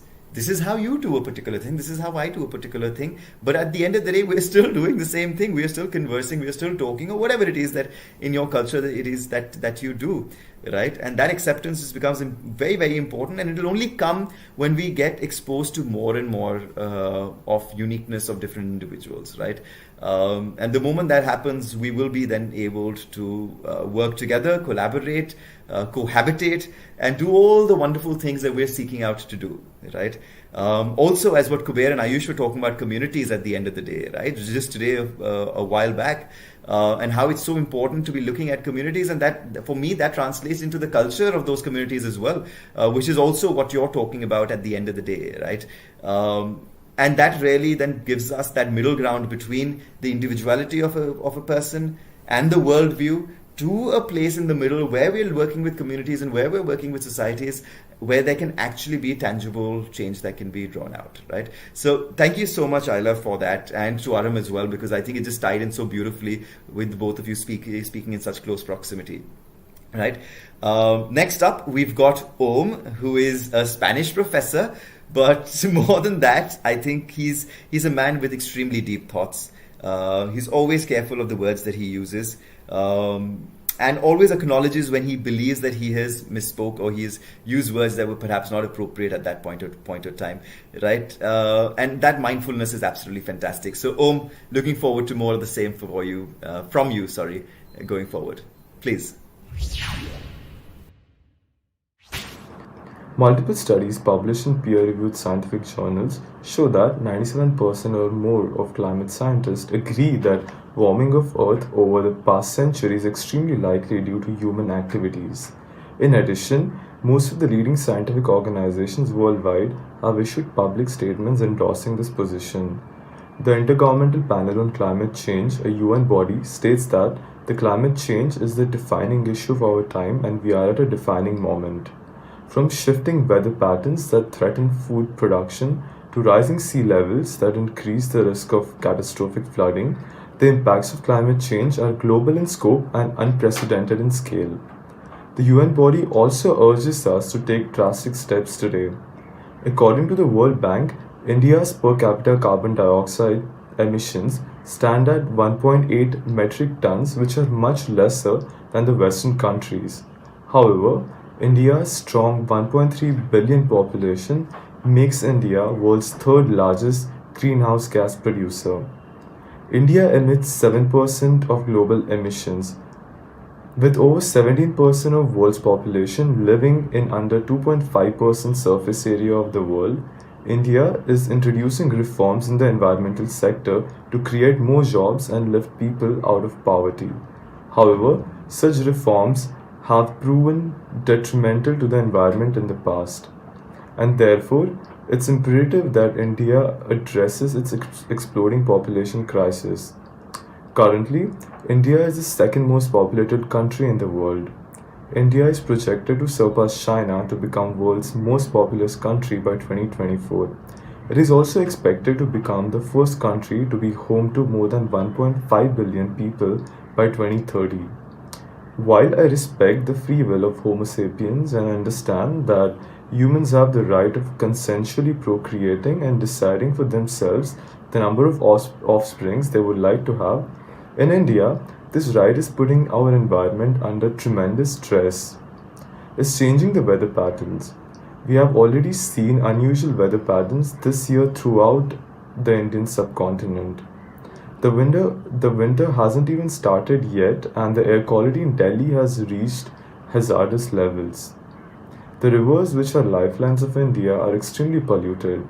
In metropolises like Mumbai, we are facing big challenges of waste management, and therefore, the Homo sapiens must denounce their selfishness and respect the environment they live in.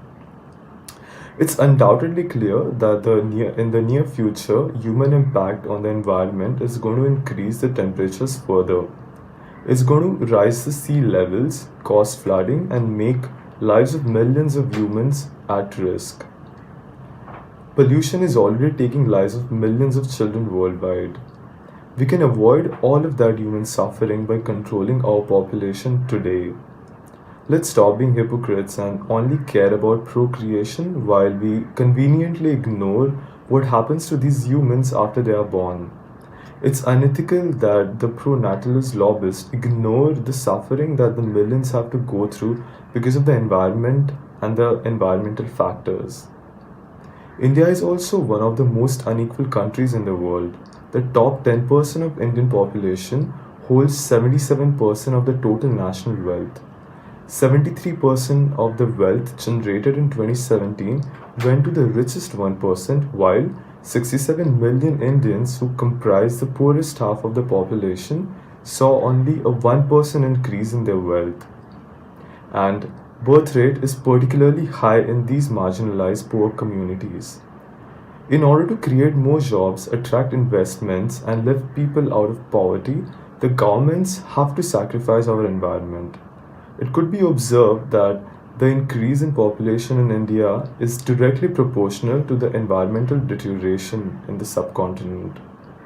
And therefore, we must manage population of Homo sapiens smartly with far-sighted policies. Half of India's population is in the reproductive age group, and more than 40% of the population increase is contributed by births beyond 2 children per family. In the past, the Indian government did work on family planning policies as early as in the 1952 and tried implementing them. However, it was alleged that some of the coercive measures from these policies were aimed at the unprivileged and poor communities, and subsequently, they were met with backlash from various sections of the society. While there is no national two-child policy as of today, there are state laws. These family planning laws are aimed towards politicians, both current and aspiring. Under this policy, people running in local government elections can be disqualified if they have not respected the two-child policy. There are laws in some states that apply penalties to ordinary citizens for having more than two children. These disincentives include denying government rights to children born after the second child. They may also deny the state-provided health care for mothers and children, including nutritional supplements for pregnant women. These policies have been criticized as inefficient and insufficient to tackle the crisis India is going through. In the upper house of the Indian Parliament, Population Regulation Bill 2019 was introduced in July 2019. It calls for punitive action against people with more than two living children and making them devoid of all the government services. This bill proposes denial of financial benefits and reduction in benefits under the public distribution system for people having more than two children. However, such punitive measures have not worked well in the past. Moreover, public health experts have said that it may impact the poor in various ways. Disincentives through denial of benefits under anti-poverty schemes such as subsidized food grains through the public distribution service will impact the poorest and most marginalized sections of the population and worsen their impoverishment. It should be noted that there is no evidence on the effectiveness of a two-child policy. India continues to be a society with a strong son preference, where ultimately the family governs the number of children a woman will bear. A coercive population policy will result in higher number of sex-selective abortions, abandonment of women, and eventually a skewed sex ratio. This could result in a setback to population stabilization efforts as it happened in the past. A case in point is the state of Haryana, where the policy was introduced in 2002, and now the state has the lowest sex ratio in the entire country. Therefore, instead of such coercive measures, the government should raise budgetary allocations in order to ensure expanded contraceptive choices for both women and men are available. The reproductive age group in India should be well informed about the options at their disposal, and they should also have better access to quality health care.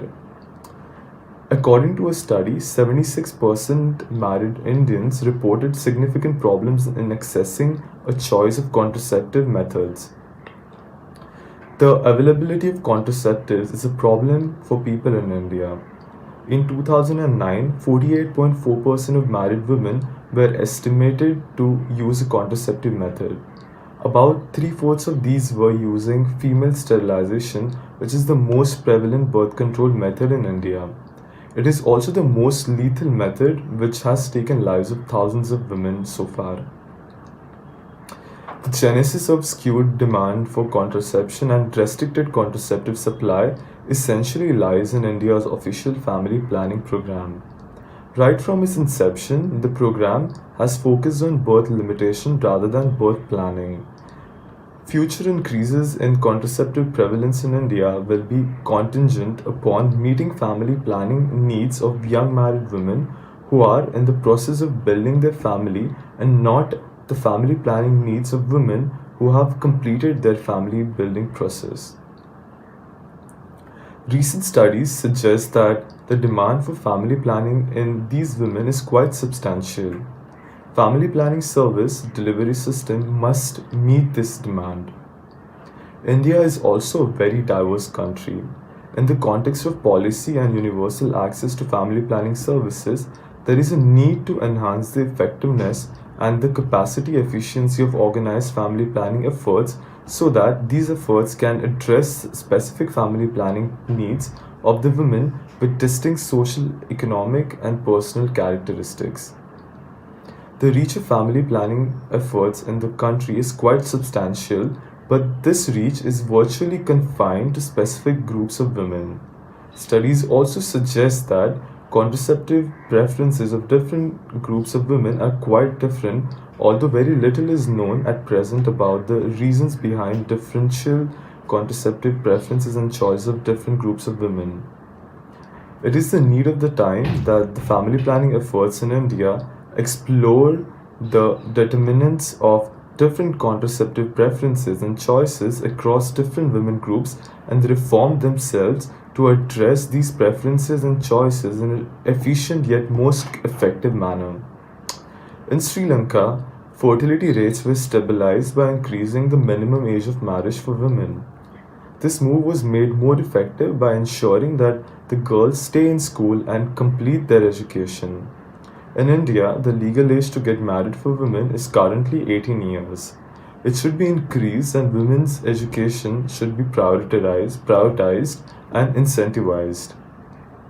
Various studies in India have demonstrated that there is a direct correlation between education and number of offsprings an individual has. Thus, educating its population is undoubtedly of utmost importance.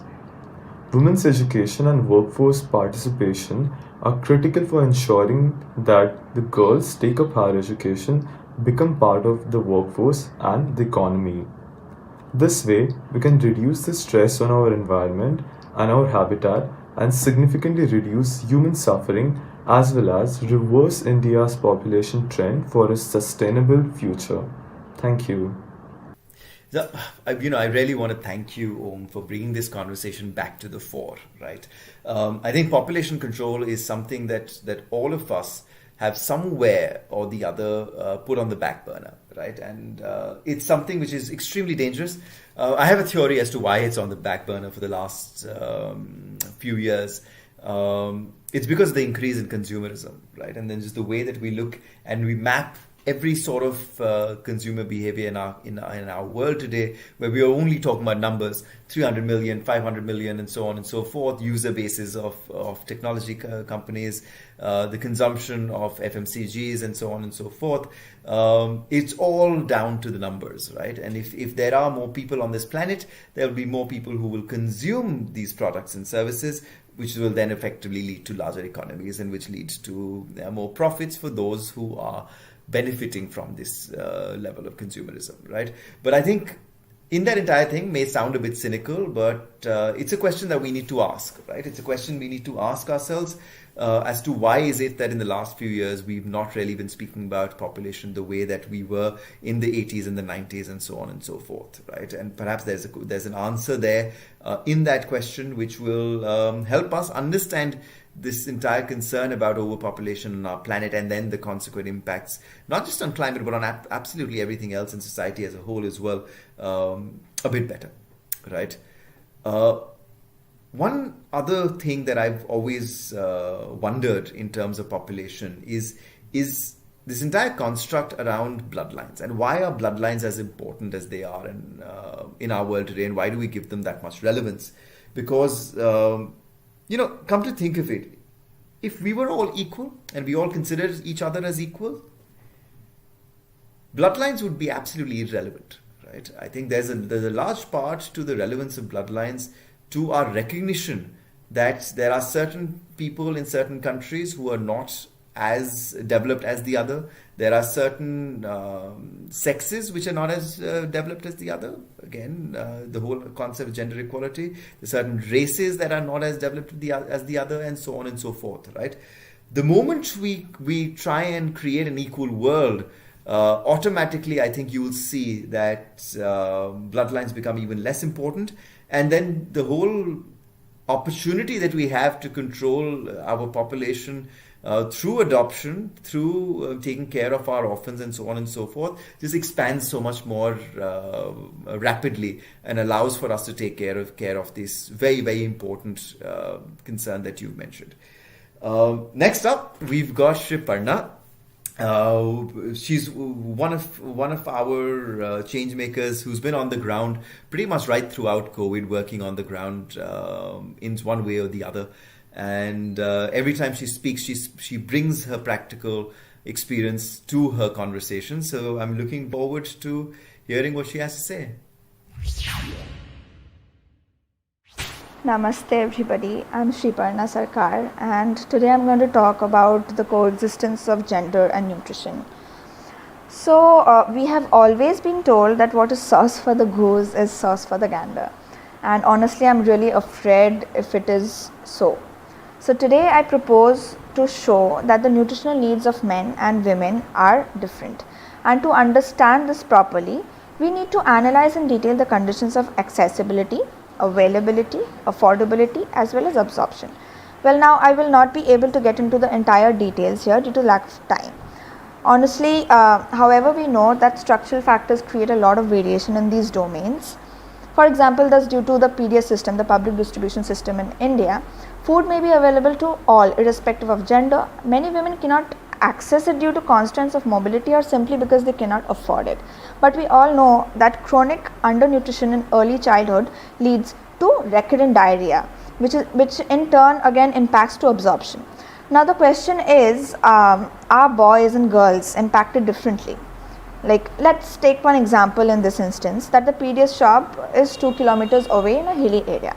Now the woman of the house who may be pregnant, for example, is unable to go out to fetch the rations, and her husband is also away as a migrant worker in some city.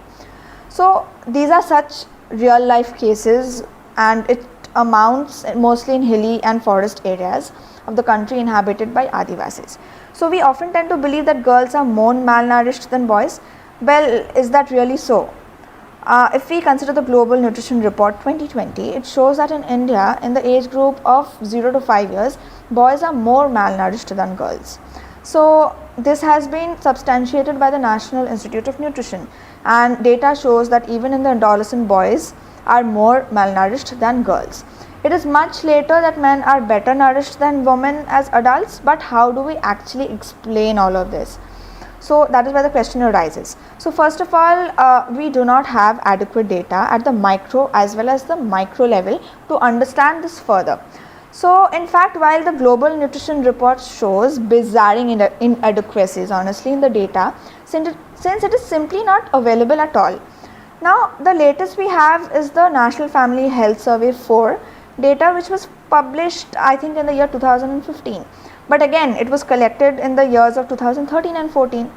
So to better understand issues of food and nutrition security, of course these are like two different, food security and nutrition security, but still we have to collect gender disaggregated data according to age, like one, sex, then stage in the life cycle, and the birth order, especially in a particular setting, and time state context.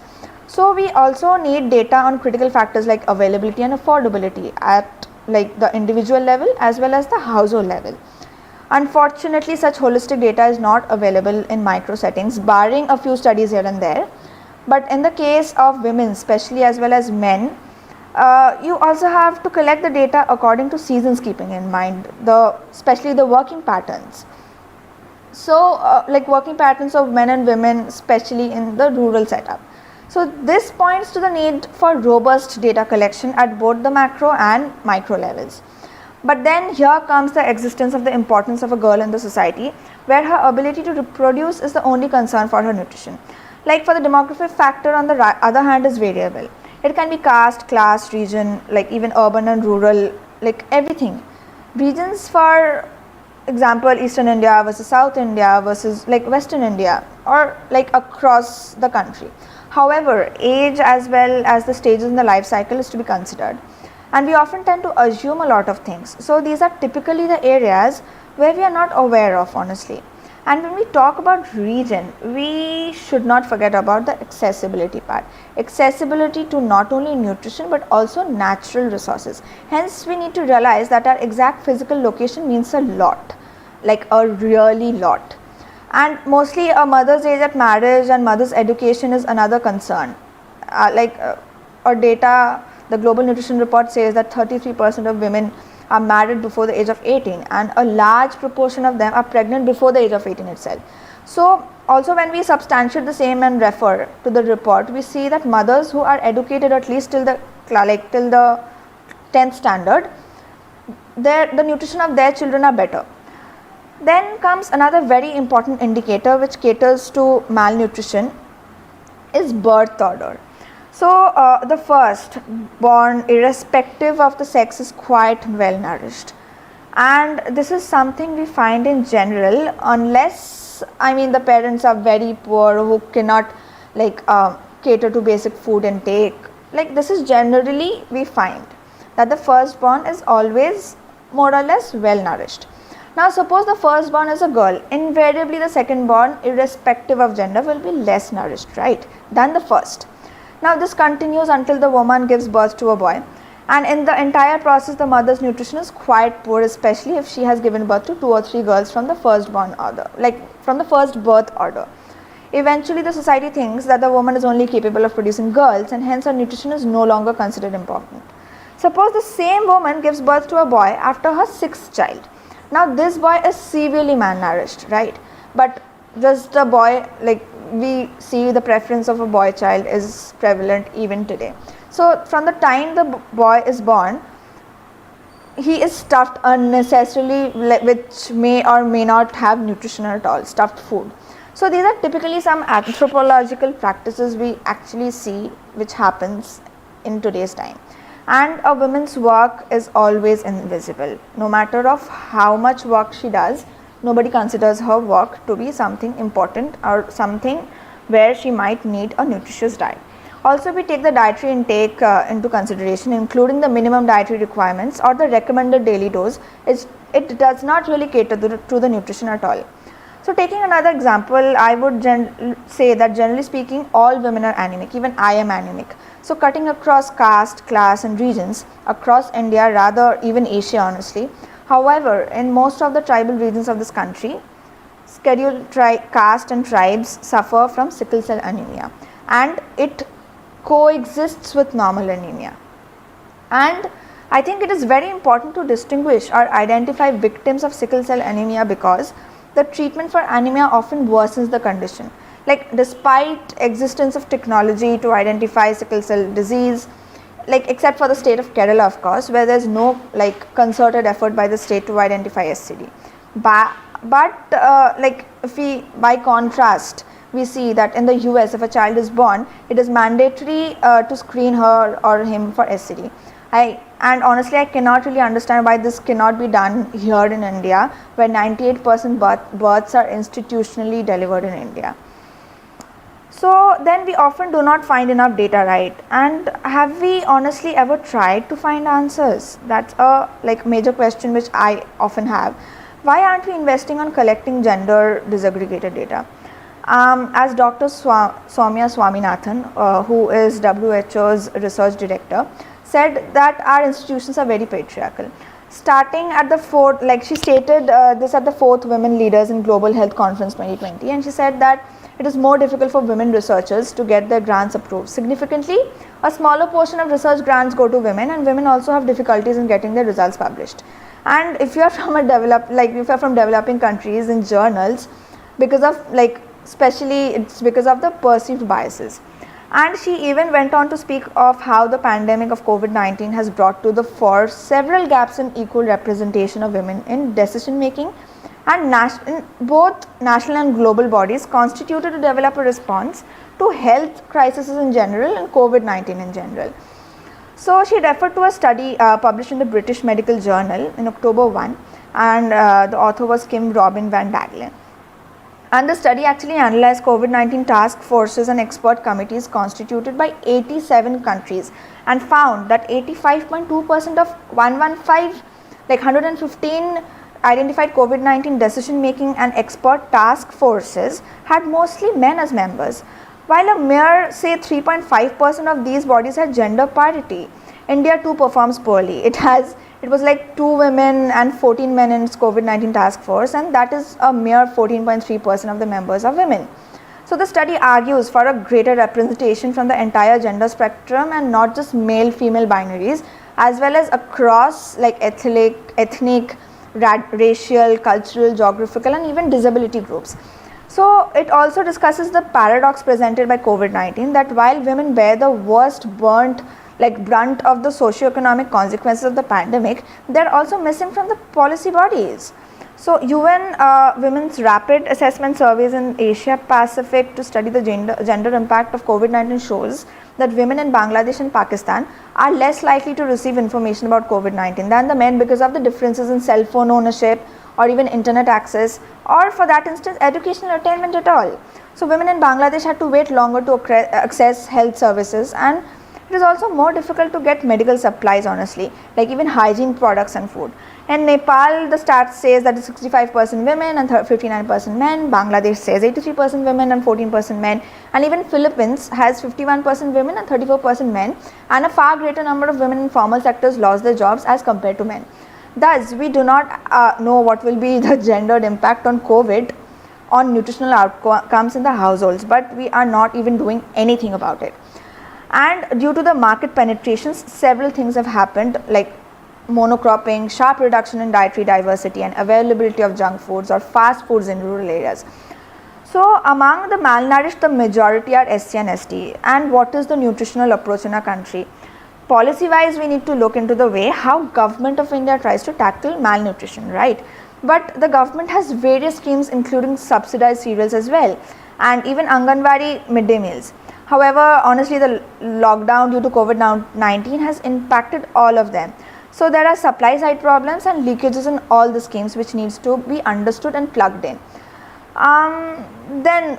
Look, I'm aware of the strong institutional failures in ameliorating nutritional security issues, especially for women. So what do we do about it, honestly? Like provide them direct cash transfers. But then again, in my opinion, that is not the solution for several reasons. The cash, even if it is transferred through the direct bank accounts, the woman will never have access to it, like, because it is shown in many studies that the money is controlled by the men and goes for frivolous consumptions like TV sets and smartphones. Secondly, the state cannot applicate its responsibilities for the health and nutritional care as well as the nutritional needs, especially for the poor. So cash transfers will also lead to a higher level of leakages, and the delivery costs will not be accessible by the poor. So to conclude, while people talk of rural and urban, I honestly do not know what extent that classification is correct, apart from the fact that rural and urban in India is based on our population counts. Such classifications overlook the fact of poverty, and in the urban areas also there are a large number of poor people who migrated to escape rural poverty, right? And we do not have any gender disaggregated data with respect to poverty in rural and urban areas. So macro statistics gives us some guidelines. What is the action in real? We need to look into the micro level, try to analyze along the lines. Instead of generalizing men versus women the typical way, we honestly need to get into that. And the ultimate analysis is that the budgetary allocations for social welfare has to be increased. However, in the last decade, honestly, it has been constantly going down. I think I rest my case. This is what I feel. So, yeah. You know, Shiparna, you've spoken about the lack of research on a lot of the issues that you've spoken of, right? And the lack of data and the availability thereof, right? But, you know, I have a larger problem. And my problem is that even where data exists and where adequate research has been done, that data is not interpreted properly, right? Even where it's interpreted properly, plans are not based on that interpretation, right? And let me just go one step further. Even when plans are based on that interpretation and on the data that is available, those plans are rarely implemented in the manner in which they were sought to be implemented. So that really just becomes this cycle, which is very, very dangerous. What's also dangerous is another thing that you mentioned, right, about where nutrition with respect to women is usually linked with childbirth and so on and so forth, which just becomes this very, very dangerous narrative because on one hand, what we are being told is that, yes, guess what, we are taking women into consideration when we are talking about nutrition. But at the same time, you're again stereotyping it and then limiting them to the role of childbirth, which is quite dangerous, as I said, when there are so many other narratives and other sets of data that can be utilized for reaching the same objective, right? But yeah, extremely interesting. Next, what we have is Asif, who is the final person to be coming on to today's session.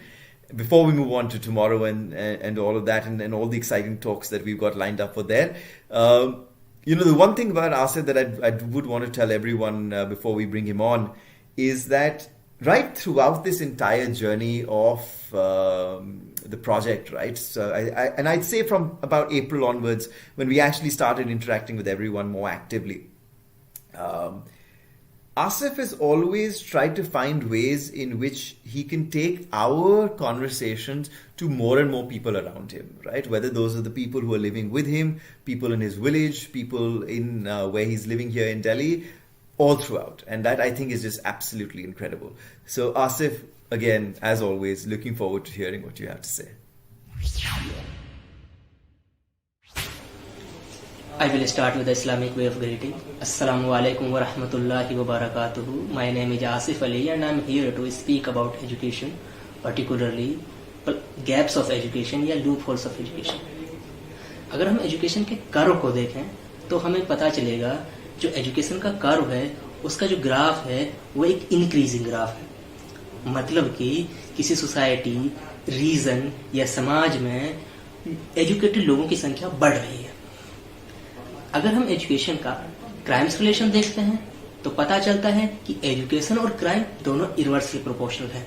मतलब अगर किसी समाज में educated लोगों की संख्या बढ़ेगी तो वहां क्राइम रेट कम होगा, लेकिन कुछ तरह के क्राइम जैसे crime associated with any gender, crime associated with a region, with a religion, with a race और इथेनिसिटी, उनका ग्राफ भी इंक्रीज हो रहा है।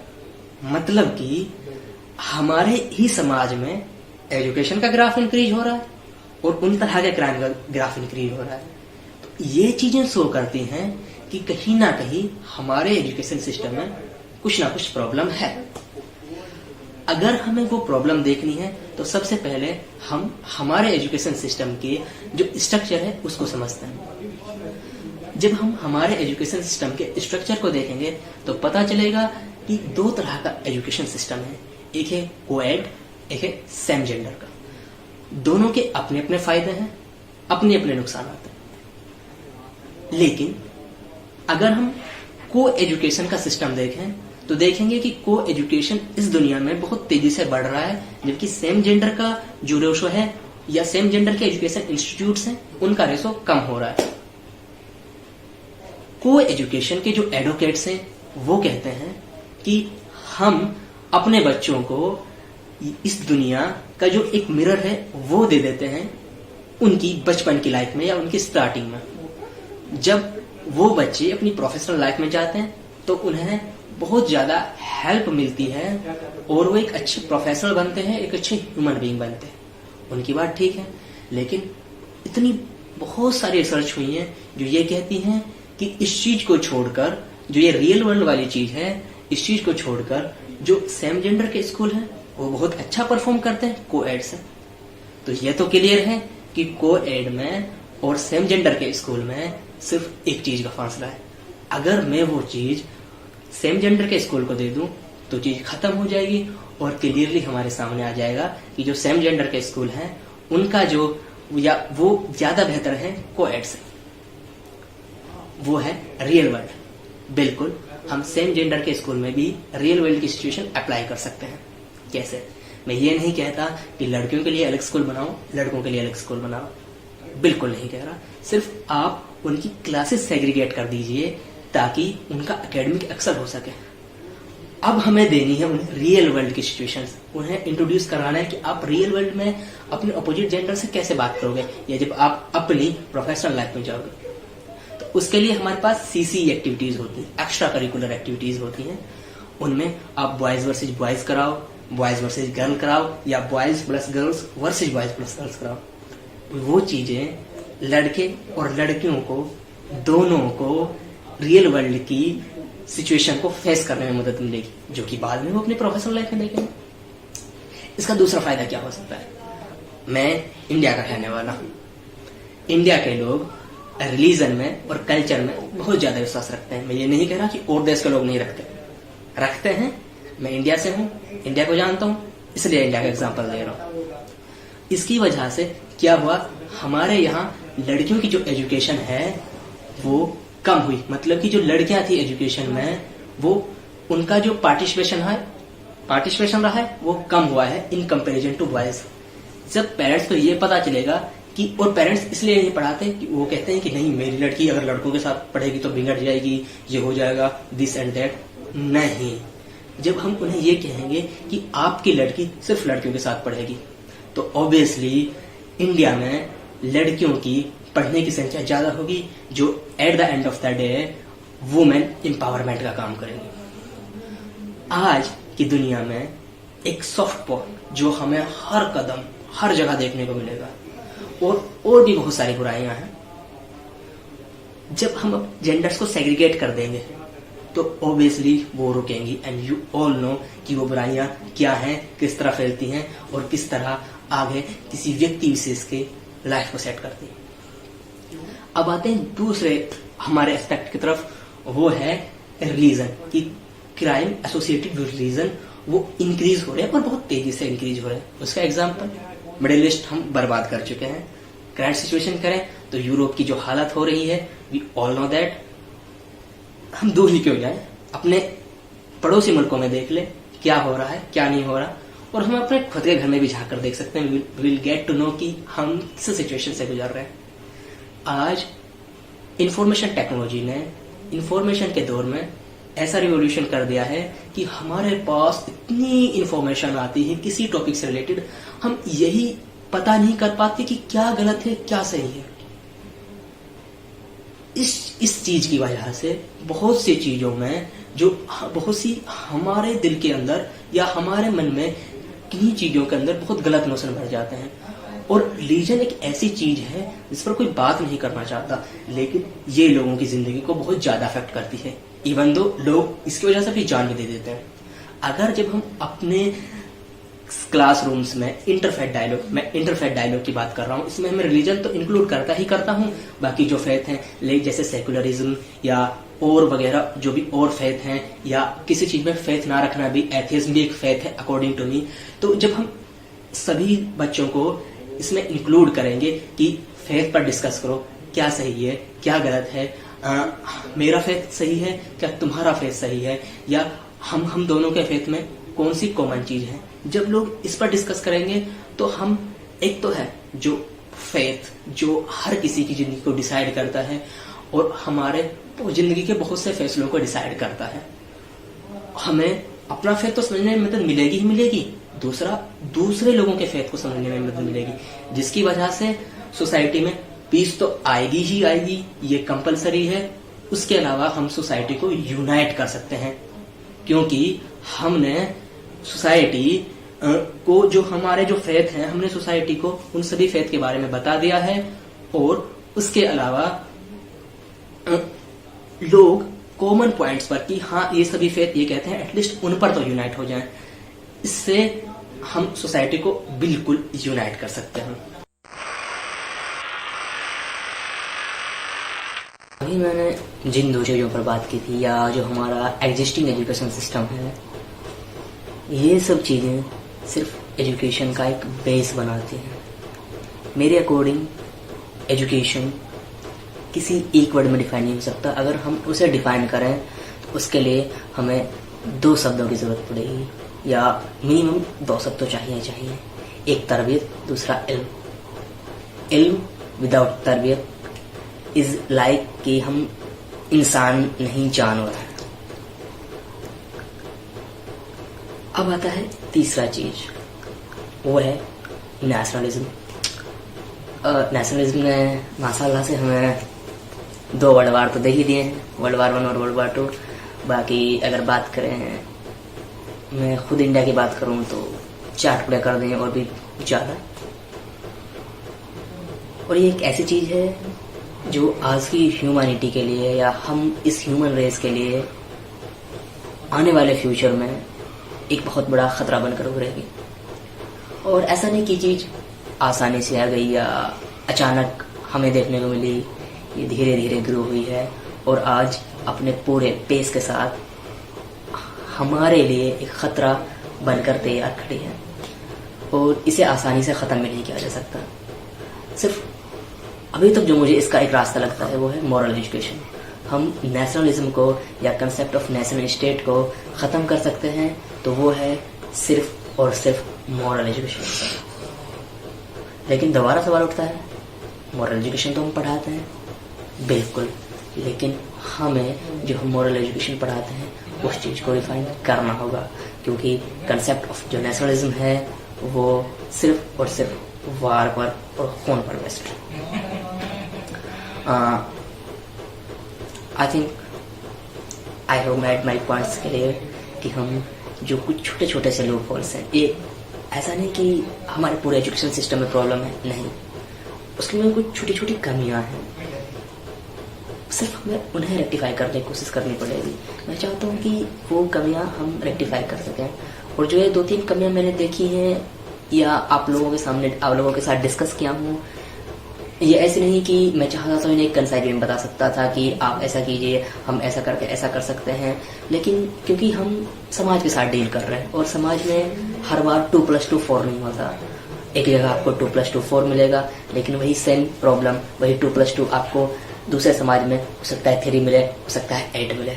तो जैसे कि एजुकेशन के साथ मैंने कहा कोएड को करें या सेम जेंडर वाले स्कूल्स को हम बढ़ावा दें, वो हमारे समाज की कंपेटिबिलिटी या हम उसको किस तरह हमारा समाज कितना एडवांस हो चुका है, उसके अंदर सोचने समझने की ताकत कितनी है, उन सब चीज़ों को लेकर चल सकते हैं। या अगर सेम के इंटरफेट डायलॉग की, तो वहाँ भी सेम है कि सपोज कोई स्कूल उसे लागू करना चाहता है, तो वहाँ का जो स्कूल है और उसको जो अपनी कमेटी बनाएगा उसको सोचना पड़ेगा कि हम इसको कैरी ऑन कैसे करें। हम क्या इसको सीसीटीवी कैमराज की पूरी प्रेजेंस में करें या पेरेंट्स के साथ करें, वॉटेवर। या अगला जैसे नेशनलिज्म का मैंने एक सिंपल सा बताया कि हम इसको मॉरल एजुकेशन ऐड कर सकते हैं, लेकिन इसके साथ और भी बहुत सारे तरीके हैं। क्या हम रिलीजन के साथ इसे खत्म कर सकते हैं, क्या किसी और चीज़ के साथ खत्म कर सकते हैं, क्या इसे लॉ बनाकर खत्म किया जा सकता है, वो चीज़ों पर डिपेंड करेगा। Thanks. Thank you so much, Asif. There is so much from within what you've spoken of that I want to have dialogues with you to try and understand why you're saying some of the things that you're saying and where you're coming from and what's behind it and all of that, right? There's just so much that I would want to talk to you about, but I know if I start doing that, we'll probably go late into the night.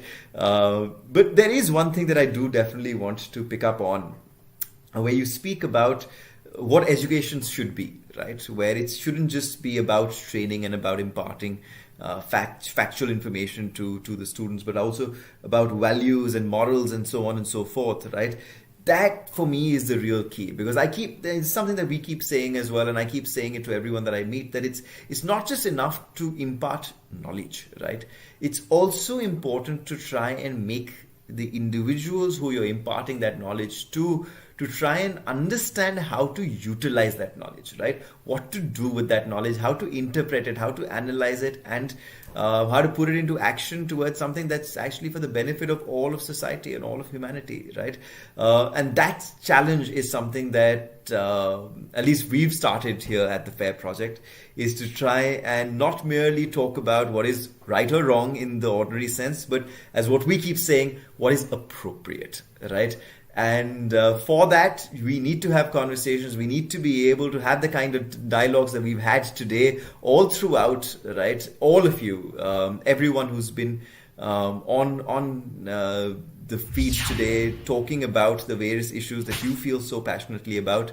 It's been absolutely wonderful. And I think to everyone else who's been watching, you may have agreed with a few things, you may have disagreed with a few things, but that's the real joy of these, right? Please do tell us what you've disagreed with. Please do tell us what you've agreed with. And we'd be always more than happy to have conversations with all of you. So until tomorrow, we've got an exciting day tomorrow as well. Lots of talks, lots of passionate young adults talking about the things that they feel very strongly about. So join us tomorrow, back again at 5 p.m. And till then, have a great rest of your night. Enjoy yourself. Thank you.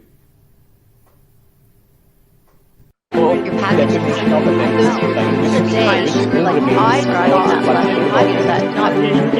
is